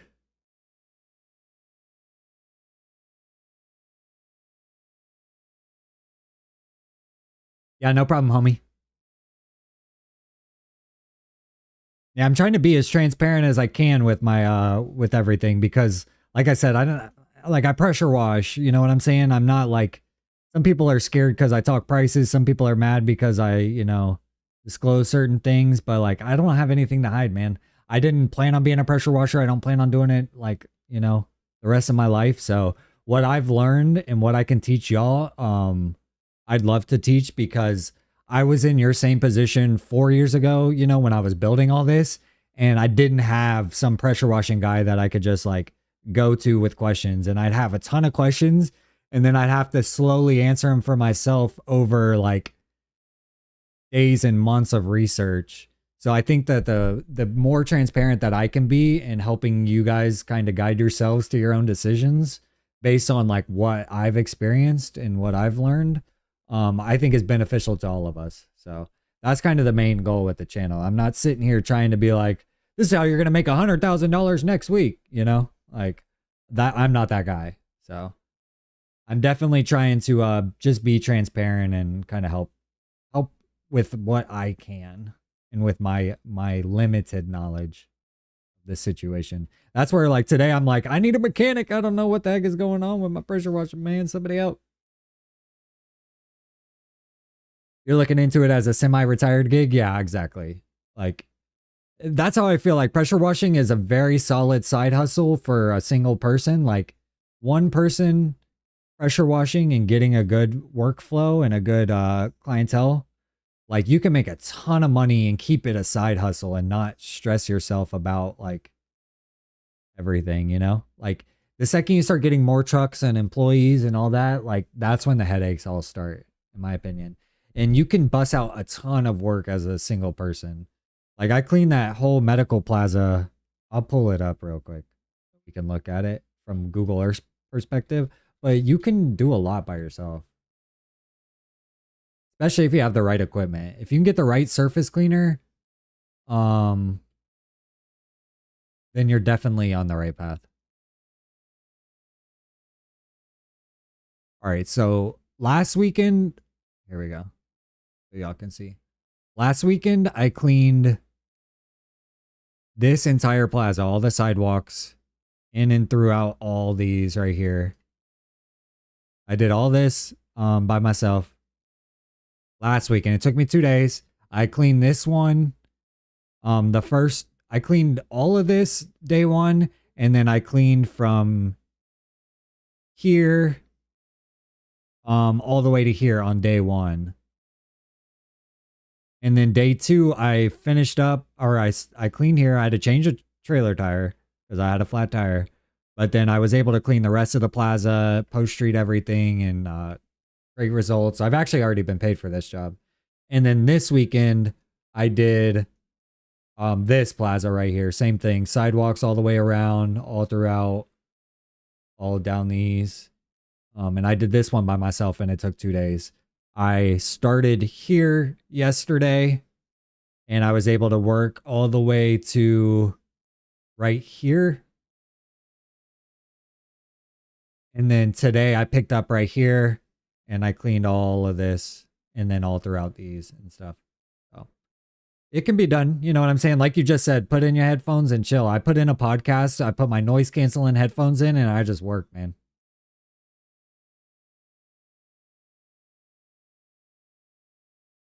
Yeah, a good trailer is the key too.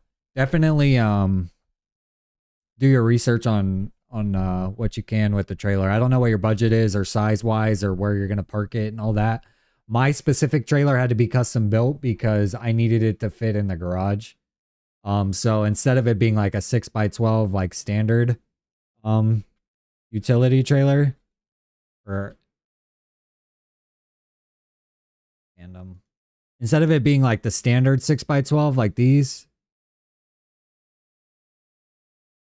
mine is a 6x10. So it's actually 2 foot shorter. Which I just found out that you can make the tongue shorter. I should have made the tongue shorter when I ordered it. I kept the tongue the same length, and I lost 2 foot of bed space basically. If I were to do it again, I think I would have made a 2 foot tongue, like a short tongue, and then had like kept the space. But I needed it to, like I said, fit in a standard sized garage because we have a strict HOA. So I had to have mine custom built. But I still spent less than this. Like if you look at that pricing sheet, I think I have it on there. I spent $23.85, and that's with it custom built. And with trailer brakes. And two 3,500-pound axles. But if I were to do it again, I would definitely, like, this looks like it has better load tires. My trailer tires that it came with have recently just started crapping out on me and popping. So I've gone through 2 flats in the past 2 months. But the trailer tires are 4 years old, you know what I'm saying? So it's about that time. But I would like to get some like 14 ply tires, but right now my hubs and my lug nuts don't allow for that. So I need to figure that out. That's my next thing. But I need to buy hoses and get my pressure washer fixed first, and then we'll go ahead with the tires all the way around. One thing at a time, you know what I'm saying? Yeah, I appreciate all y'all joining. You're going to build it on a 5x10 trailer from Northern Tool. You've ran the math with a 60-pound buffer tank. It's okay for something small. Yeah. Yeah, that should be good. And I think the weakest axles they make, I think, are 3,500 pounds. So even if you only had one, you would have 3,500 pounds. Just because I like doing math. Don't look up my loan calculators. That's not what I meant to do.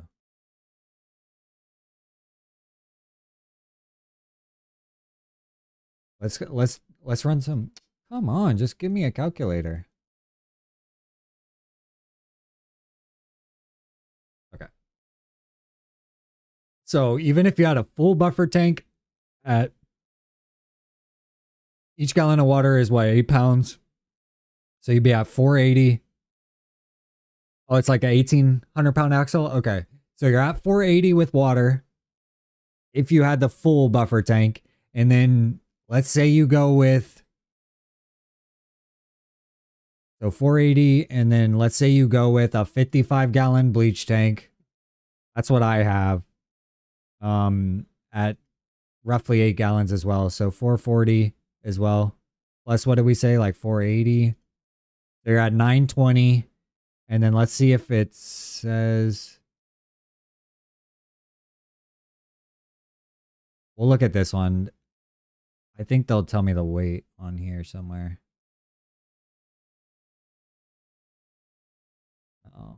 Oh, yeah. 144 pounds for the pressure washer. So that's heavy. So plus 140 with the pressure washer. And this is going to be if you're fully loaded. You know what I'm saying? Like full water, full bleach. So if you have a dump valve on your buffer tank, I'd recommend doing it just if you're worried about like trailer weight or anything. I was worried about towing with the Explorer. So I made sure I have a dump valve on my buffer tank so that once I'm done with the job, I don't need to carry a full tank of water around. I don't need to tow that and put that stress on my vehicle. So I just dump the water till I get to a certain level. I try and not like just waste water though, but if you can figure out how much water you're going to need to finish the job, usually I'll cut the water off to the house, and then that way by the time I'm done with the job, I'm only like draining maybe 10, 15 gallons of water out of the tank, maybe 20 gallons or so. Just to get it back down to a lower level. That way, like you're saying, you're not running around town on a full tank of water, because that adds. And the sloshing of the vehicle, once you're like 200 pounds or more, or 200 gallons or more of water, just the weight of the water shifting around is a lot. So you're at 1,060, and then that doesn't include like if you did a reel and hoses and surface cleaner, but like at max, you know, another 400 pounds max. So if you said it's 1,800, like even if you had a full maxed out hoses, full tanks, 55-gallon bleach, all the water, like you should still be good if it's 16 or 1,800s. Yeah, the hoses get heavy, especially with water in them. Not that they'll have water in them once you pack them up, but when you're dragging them around a job, they're heavy with water in them. But yeah, the hoses are heavy, and then the reels are heavy too. So that is definitely something that is good to account for. I'm glad you did. But yeah, it looks like you'd be like, if you fully maxed out the trailer weight wise with full liquid, it looks like you would still be under your total level or whatever. So that's good.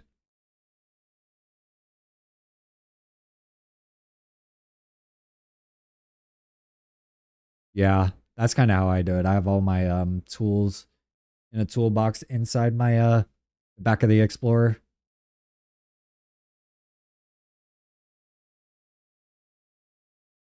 Only thing I would do different with my trailer build, it would be hard to do it though.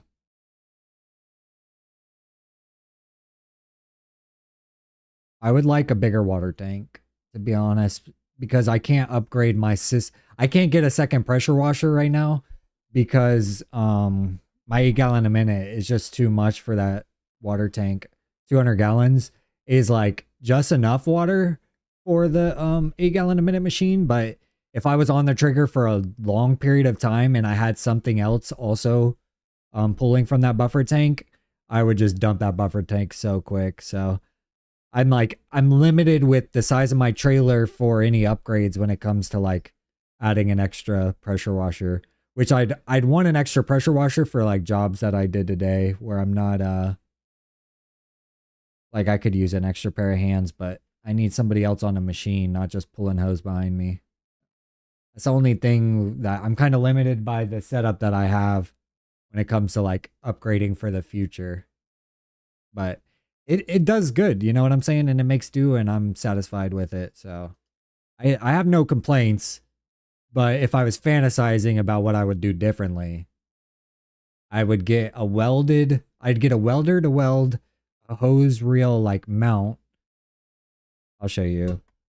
This company. Roscoe, come in here. Come lay down. Um, this company does the trailers as well. Let me find their trailer. How am I missing it?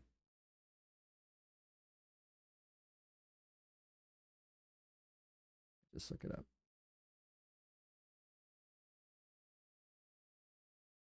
Yeah, smart idea.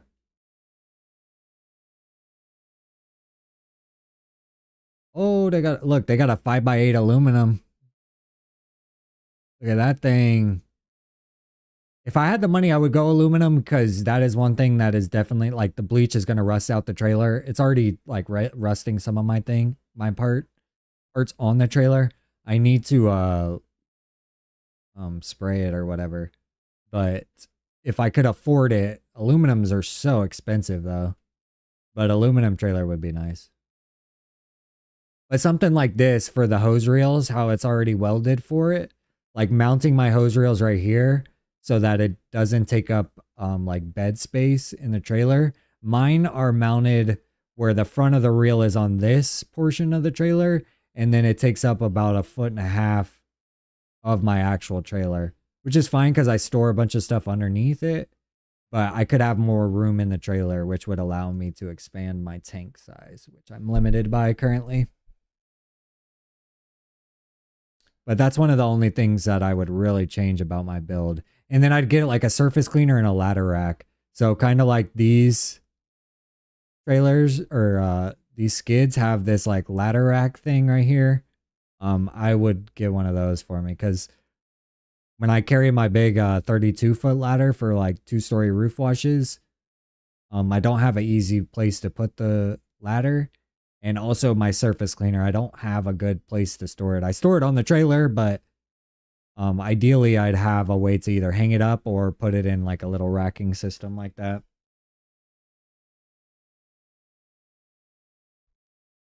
If things pan out in a couple years, you'll upgrade to a 16-foot trailer. Yeah, I feel you on that, homie. If I didn't have a strict HOA, I'd definitely like flirt around with the idea of upgrading more. They won't even let me have a trailer enclosed like this. Because I like the enclosed trailer builds too. I think they're clean, you know, like you're not showing off as much of your equipment and you're kind of like just like you could do a lot of branding with a blank trailer like this. Yeah, you're going to have so much fun building the trailer though. When I built mine, like as soon as I finished it, I was like I want to build another one. But you don't have opportunities to do that unless you work for a company that builds them all the time. But if I could build another one, I definitely probably would. They're just a lot of fun and it's not that hard. It's kind of like building a PC where it's just like the parts and pieces and all you got to do is plumb it up and get the electricals going and then you're in business, you know. It's not rocket science. We're not building the pressure washer, you know what I mean? Or putting the pump together on the mount or anything. You're kind of just plugging all the parts together. So it's a fun project. You'll enjoy it a lot, man.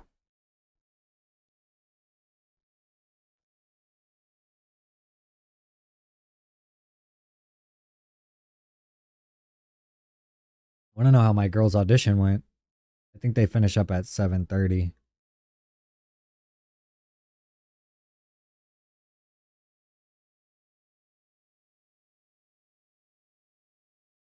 Yeah, I don't know if you were in here.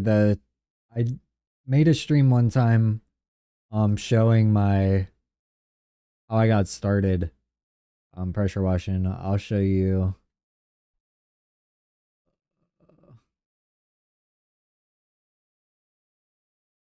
But I could show you me building it. Or some. No. Ah, sorry about that. Okay, let's flip through this. These are my like initial. These are my very first like pressure washing anything.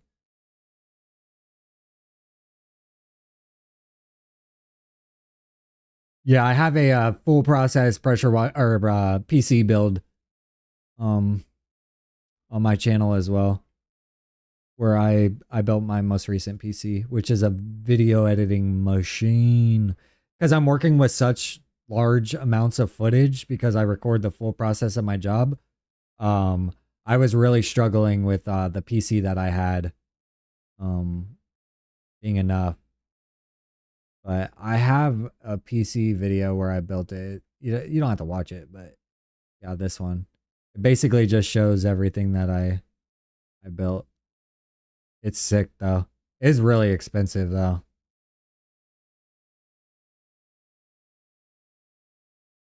Or I don't know if you can see that on screen. Put this over here so you can see it.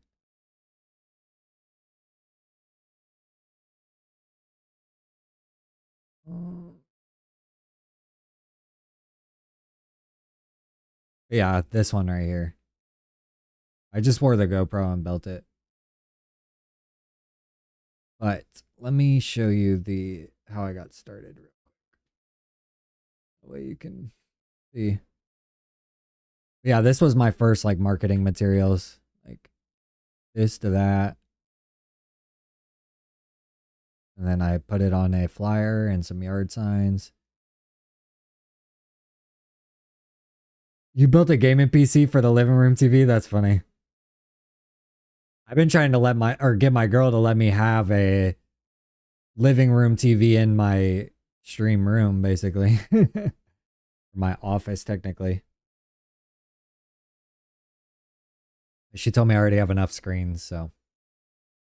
Because I've been begging for a third monitor, but she thinks it's overkill. I was like, well, can I put a TV up? It's like when I'm streaming like this, like I'd like to have my source materials up above right here and like what I'm going to talk about. And then like being able to read y'all's chat over here. And then being able to actually do something on this screen. Like that's what like the third monitor would be good for. But right now I have to do it on 2. It is fine, it works.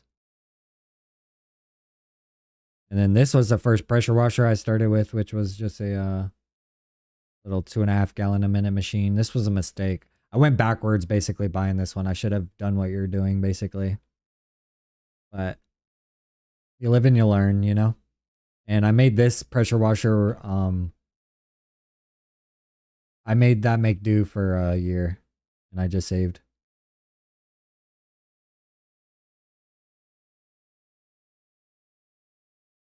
I feel that, homie.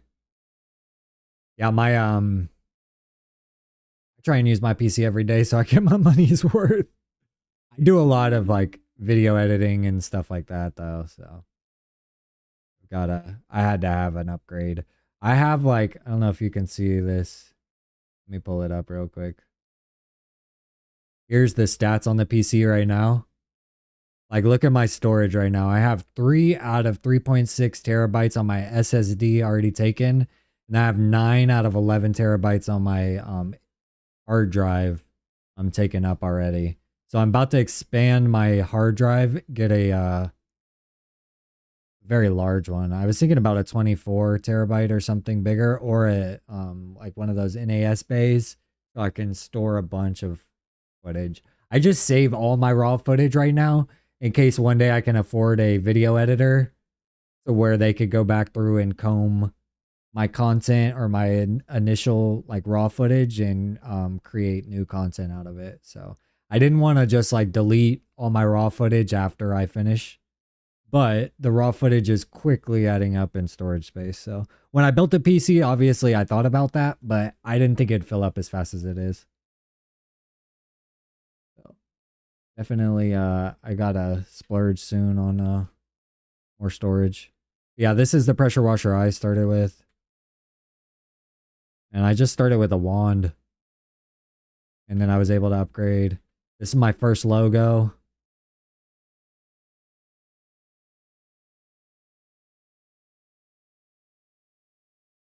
When you did videos, you ran 3 SSDs and 2. Yeah. I need I should have done either 2 SSDs or just more initial storage to begin with. But basically then I got the Explorer and I was able to pack it all up in here. I just wanted to really show you the trailer build when I started it.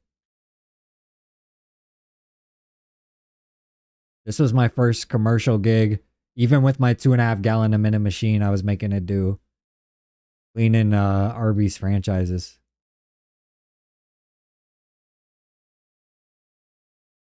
Yeah, the camera I film with too is 4K. I had to bump it down to 30 frames a second because 60 frames was just overkill. Too much storage. So 30 frames a second, 4K footage. It adds up when you're doing like 16 hours of filming in a weekend, you know what I mean?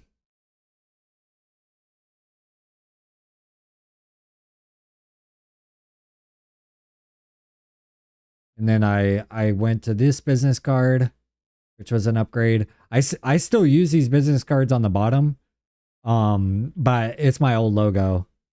So I need to technically upgrade again because I have a cleaner logo now. Cleaner logo, cleaner branding. Yeah, I appreciate you watching my videos too. They're not for everybody, I know that. They're definitely, there's that SB mowing guy who kills it with pressure washing content, but he's more for like entertainment. Like not the guy that knocks on the doors and does it for free. He's got a good concept and it works for him, and I'm sure he's making a killing. But yeah, my videos are just catering to a different audience. So you can't really choose your audience with YouTube either. They kind of just push an audience on you. Like you make your content, but the audience that comes, the algorithm kind of feeds them to you. You work nights sometimes, so you needed to stay alert. Heck yeah, I appreciate you thinking of my videos. They're loud, so they'll keep you up. But yeah, this is the trailer that I started with when I got mine. Is a 6x10, so it fits in the garage. There just wasn't like just by a few inches a 6x12 wouldn't fit in my garage. So unfortunately, I ended up with a 6x10. I love my 6x10 though. Everybody asks me about it. They can tell it's a little bit shorter and they ask me where I got it and all that stuff. So it's a nice little build, and it's so compact. Like you with going with a smaller trailer, I like the fact that it's a little bit smaller. But yeah, see, I chopped up this this wood, and basically I mounted the front of the hose reels onto the trailer itself, the railing, and then the backside of the hose reels had to be mounted on bar, and I didn't have a welder or anybody that I knew at the time, so I kind of just made do. Like now, technically, I could probably get somebody to come weld something, but it works, you know?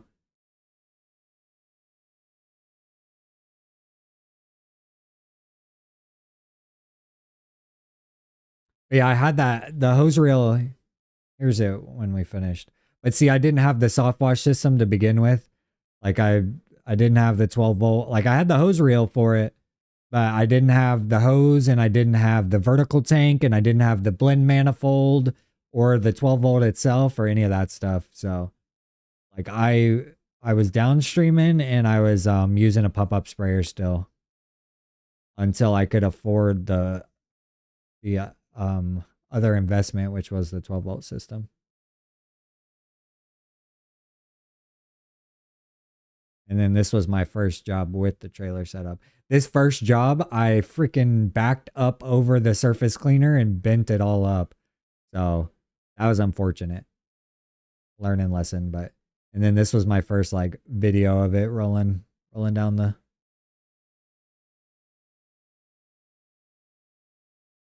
But yeah, it turned out good. And I would do it again if I could. I don't know if I'll build my own again or if I'll have somebody do it. Depends how intricate I want to get with the build and the system wise and all that. But it was so much fun building it. I'm glad you're deciding to build it and not just buy one of these skids. I think a lot of people buy these like kits or the skids. Not these, but the kits are fine because I started with a kit. But the rigs themselves, I think you buy the rig and then you don't know what's all going on. You know what I mean, or how the thing works. Basically, I think you're able to troubleshoot a lot more once you know the systems and how they work and how they're plumbed up and what, you know what I'm saying? So being able to diagnose and understand how the thing works versus just like showing up and having to be taught how to use it all. You know, I think a lot of guys get into business doing that and then they're like working backwards because they have this $45,000 setup and they don't know how a blend manifold works or something, you know? Like just because you have the budget to buy this to start doesn't mean you know what you're doing when it comes to how it all works, and definitely could benefit from just building it yourself. All that to say that.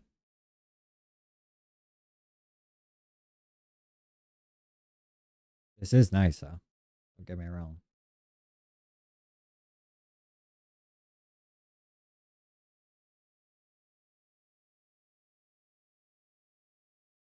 It's got two straps. See, he's got a nice little dump valve too, though.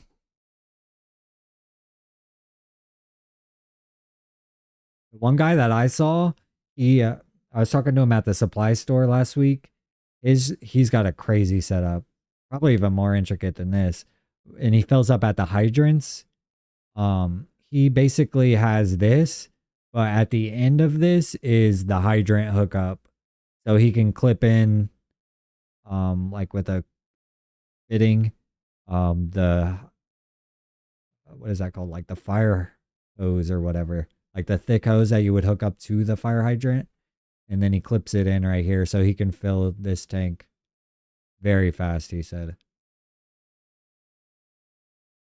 I was having an issue where I've had to turn down a couple jobs recently where I just wasn't going to have water on site and it was going to be so tedious to do it. Like I quoted the jobs, but I quoted them pretty high. But if I had a setup to where I could hook up to a hydrant and feed my tank, it would have been an easier job to take on. But these heavy duty tires are what I'm looking to upgrade into, like the 14 ply or the 16 ply tires. Because I think the trailer tires that mine came with, they're like a load C, which weight bearing wise, they're just not as capable as these. These have a much higher weight capacity. I love how heavy duty this jack is.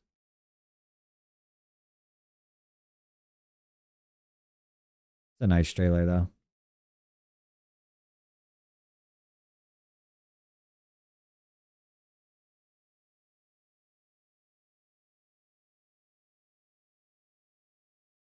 Here's your 7x16 right here. 10K trailer. I'm assuming that means like 5,000 pound axles.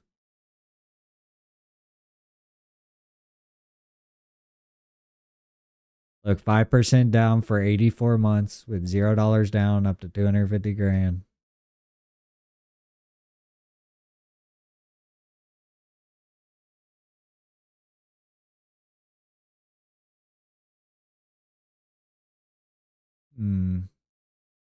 Trying to see what it all includes.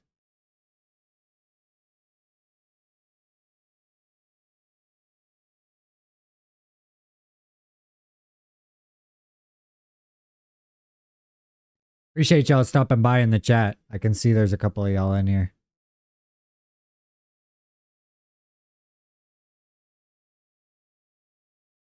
See, Loki, this right here is what I should do when I need help. I can basically rent the pressure washer by the day, $300 a day.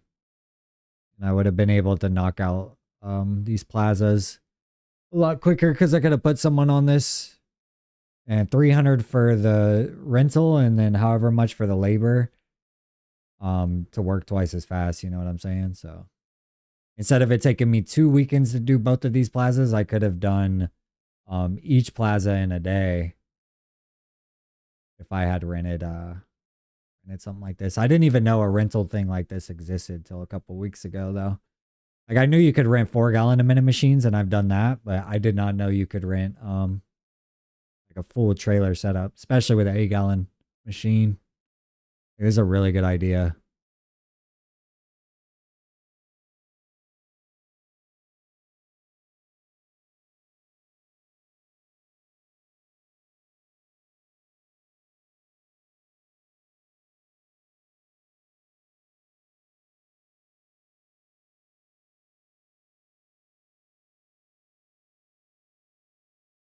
This is kind of like my setup, except I have a tandem axle.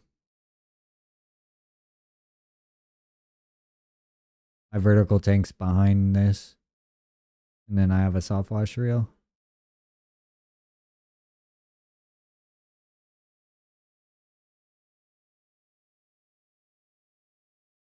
Yeah, it's a GPM machine.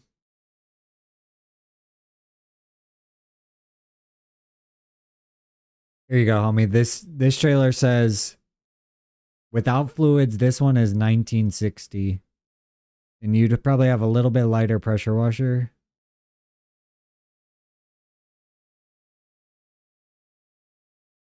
I don't know if that's accurate. Oh, they're probably including the trailer's weight. Because I was like, there's no way it weighs 1960 without. Imagine they're counting the weight of the trailer. Probably so you could know if you could tow it with whatever you're towing.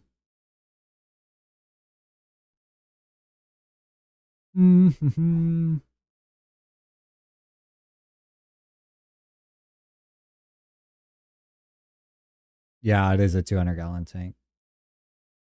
Yeah, the tanks are heavy without anything in them as well.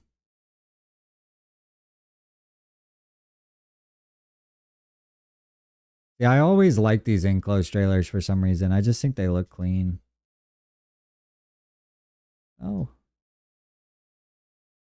Only thing I would be worried about is like you wouldn't be able to see if there's a leak on my trailer. I've had a couple times where like the Hudson flow valve didn't stop the water flow. So then the water's like flowing out of the buffer tank. Which would just flood this trailer. That would be one downfall to it being enclosed. My other thing would be like the fumes from the SH. I feel like would slowly just build up in this trailer and then either rust things out or like when you opened it and went inside, it would be like like you hit a wave of SH or something. Would be my only two like thoughts on it. But when I was going to do my first build, I was actually looking at enclosed trailers. I was going to do something like this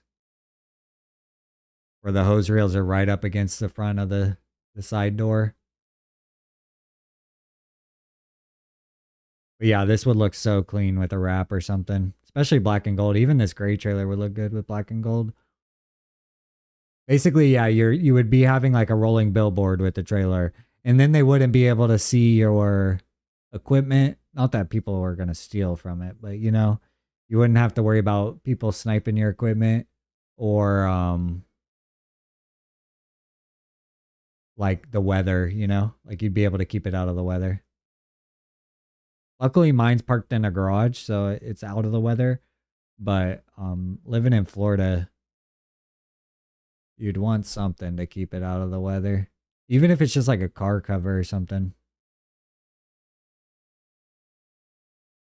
Trying to understand this tank system right here.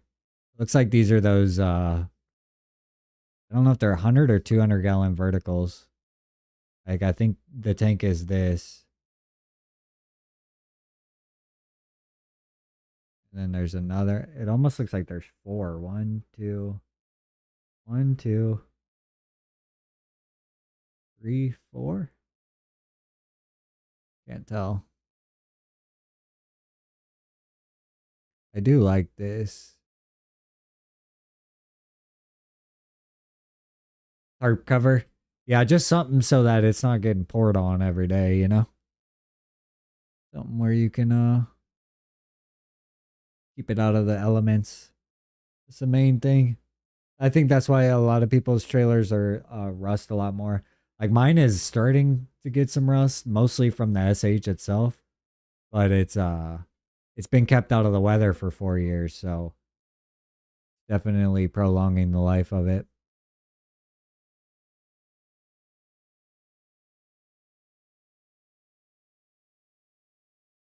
What's going on, everybody? I appreciate you popping in the chat.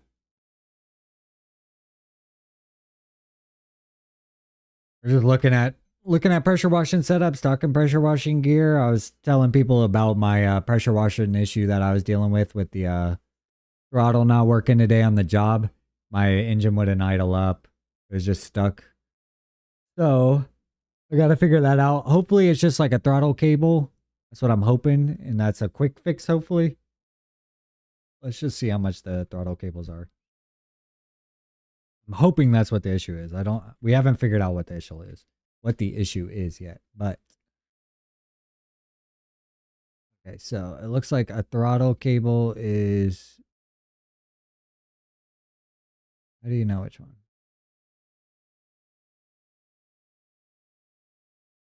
$25?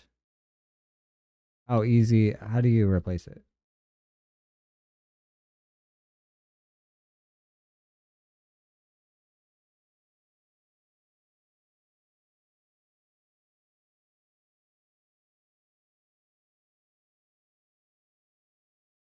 I want to see the back side of this.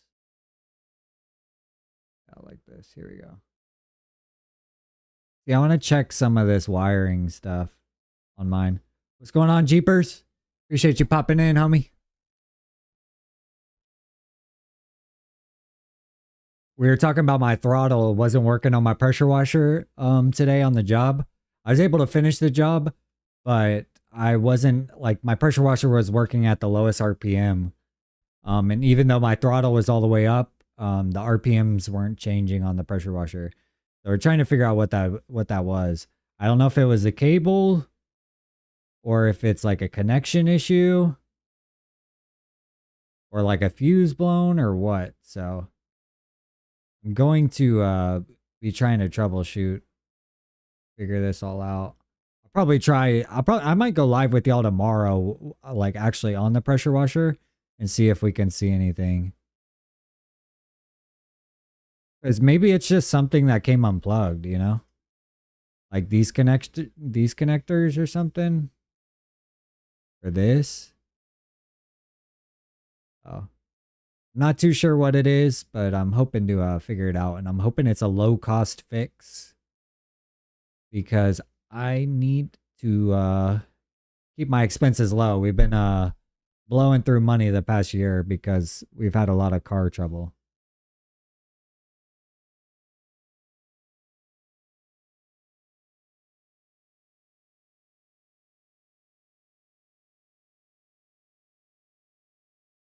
This guy's got it looks like a video. I don't know how loud this will be, so hopefully it's not loud for you.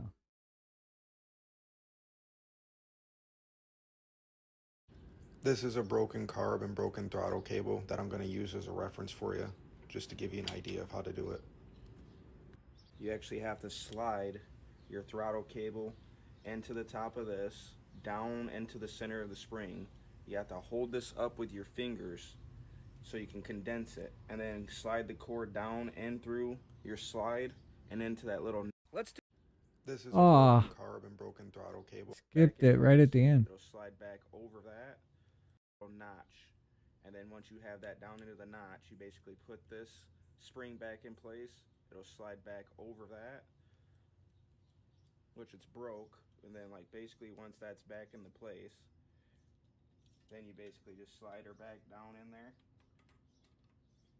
and put your top back on correctly, of course, and bolt her down, and then you'll be good to go. So it could be something in that. Like, this isn't my motor, but something down in Just to give you an idea of how. the guy that came in here, Wood, had a good idea of just like starting from the source and working your way back, trying to figure out what it is versus like not knowing. So I'm just gonna start at the throttle tomorrow and just slowly try and see if I can notice anything. 'Cause I'm hoping that's the issue.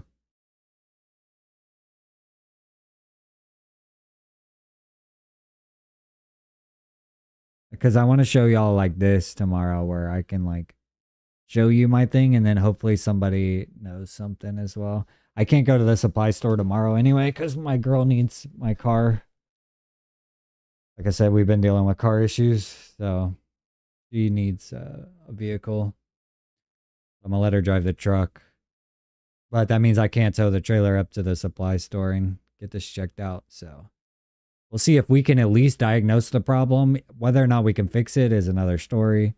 But if we could know what's wrong so that I could just go in and tell them versus like, could you tell me what's wrong? Like, I'm sure that'll cost me a lot more than just being like, hey, it's a broken throttle cable. Could you give me a price on, you know, how much it is or whatever? That's the running game plan right now, at least.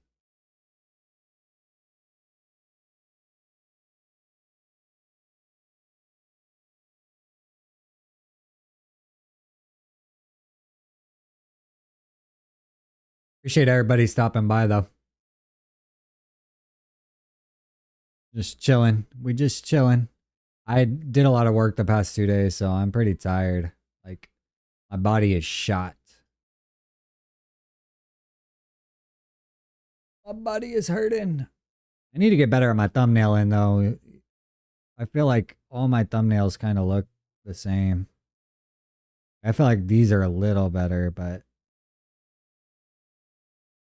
I tried to make it to where I'm in them more. Like you see me in them. This our newest video just dropped. If y'all haven't watched it, check it out after the live. But yeah, I was trying to figure out a better way to thumbnail. I think I'm getting better. Like, they look cleaner than these down here.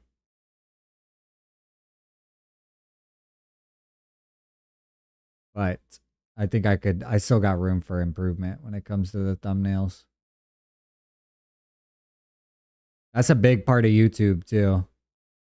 Is click-through rate when it comes to your thumbnails. So as silly as it seems, like getting somebody to click on your video is hard. So the better you can be at getting them to click, the better off you are at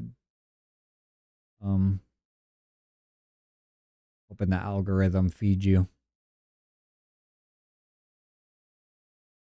I also want to try more of these like ASMR ones where I don't say a word and it's kind of just pressure washing.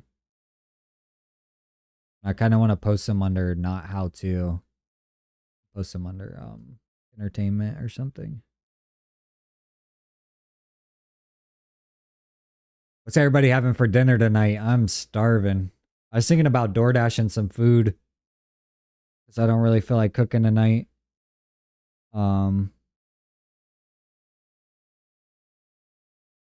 But I don't know what my girl would want. She's working right now.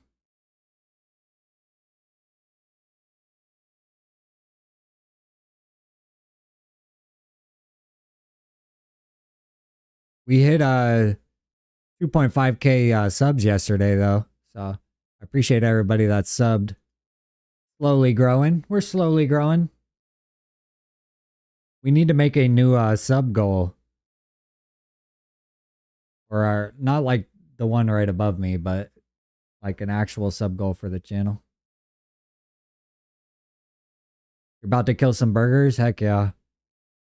Yeah, we actually, now that I think about it, I think we set out some hot dogs last night. So I think that we might have hot dogs tonight. But yeah, I could go for a hamburger too. We had steak last night, which was really good.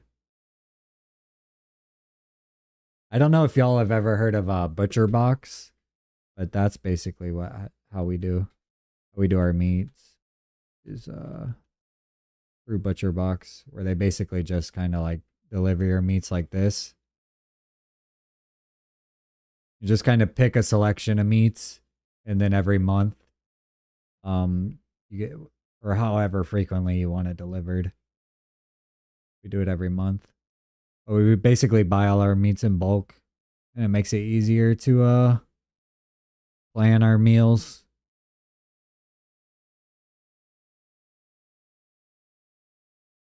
Yeah, it basically comes like in a box like this with all our meats. And we get 12 selections. So each one of these would be one. And we get ground beef for life. That was the deal that I signed up for. So we get 2 packs of ground beef for free in every order that comes for life as long as we do Butcher Box. So that's when I would recommend signing up if y'all ever think about doing something like this. They do a couple like for life deals a year. I've seen wings for life. I've seen the ground beef for life. I think I've seen bacon for life. They come around every so often, so that's when I would recommend signing up. Shoot, I should do this affiliate program. What the heck? I shouldn't be telling y'all for free.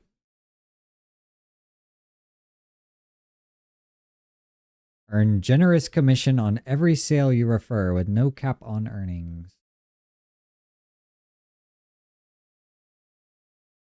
Yeah, I should sign up for this though, honestly.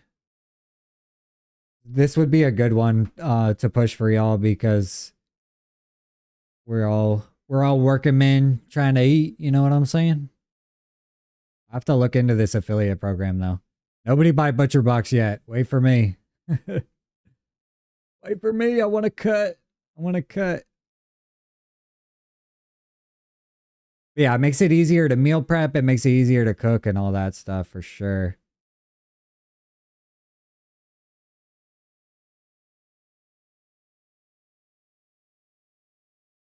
But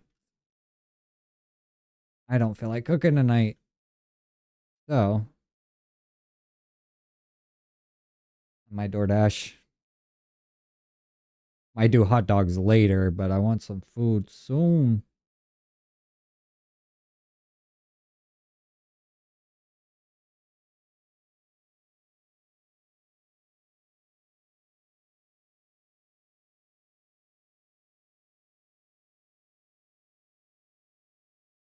Just never a good deal door dashing, you know what I'm saying? Like I might as well just go drive and get it.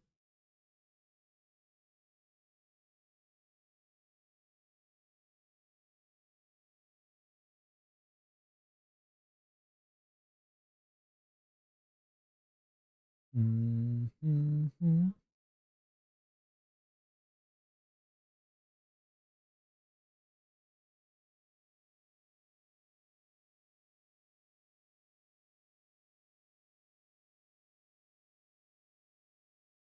Boom bop bing.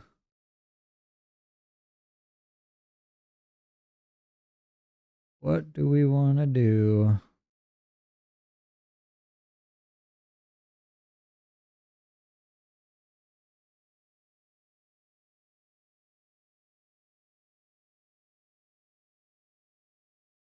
Oh, I wish my girl, she's starting to like sushi more and more. But I've been craving sushi.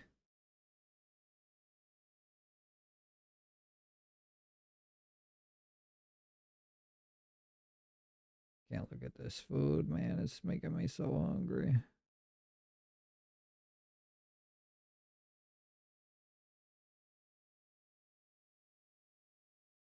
Hopefully I've got the audio quality better dialed in for y'all though. When I was looking back at my video that I made of just showing like the pressure washing supply kit that I had built on the Amazon storefront, this one, like my audio is just not it. It is not dialed in. Whereas now, like the webcam was kind of grayish and my audio quality is just awful. And now we have like just a much better audio quality and visual. So slowly trying to dial things in for y'all. I want to get more like interactive when it comes to like sub goals and stuff like that. But I haven't quite got there yet.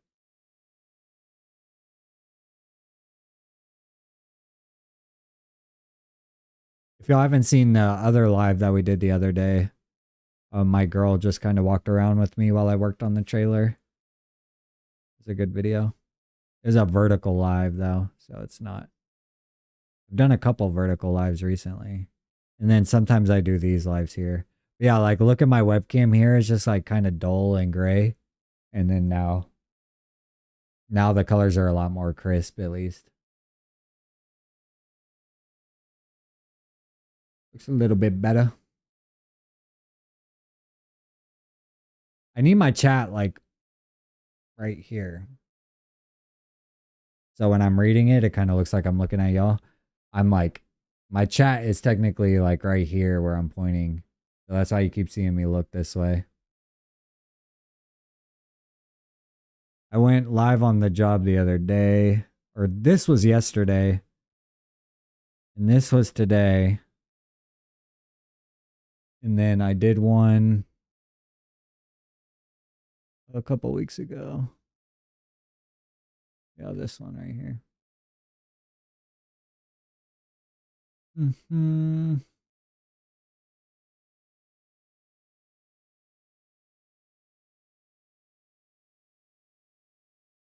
This is my best performing video.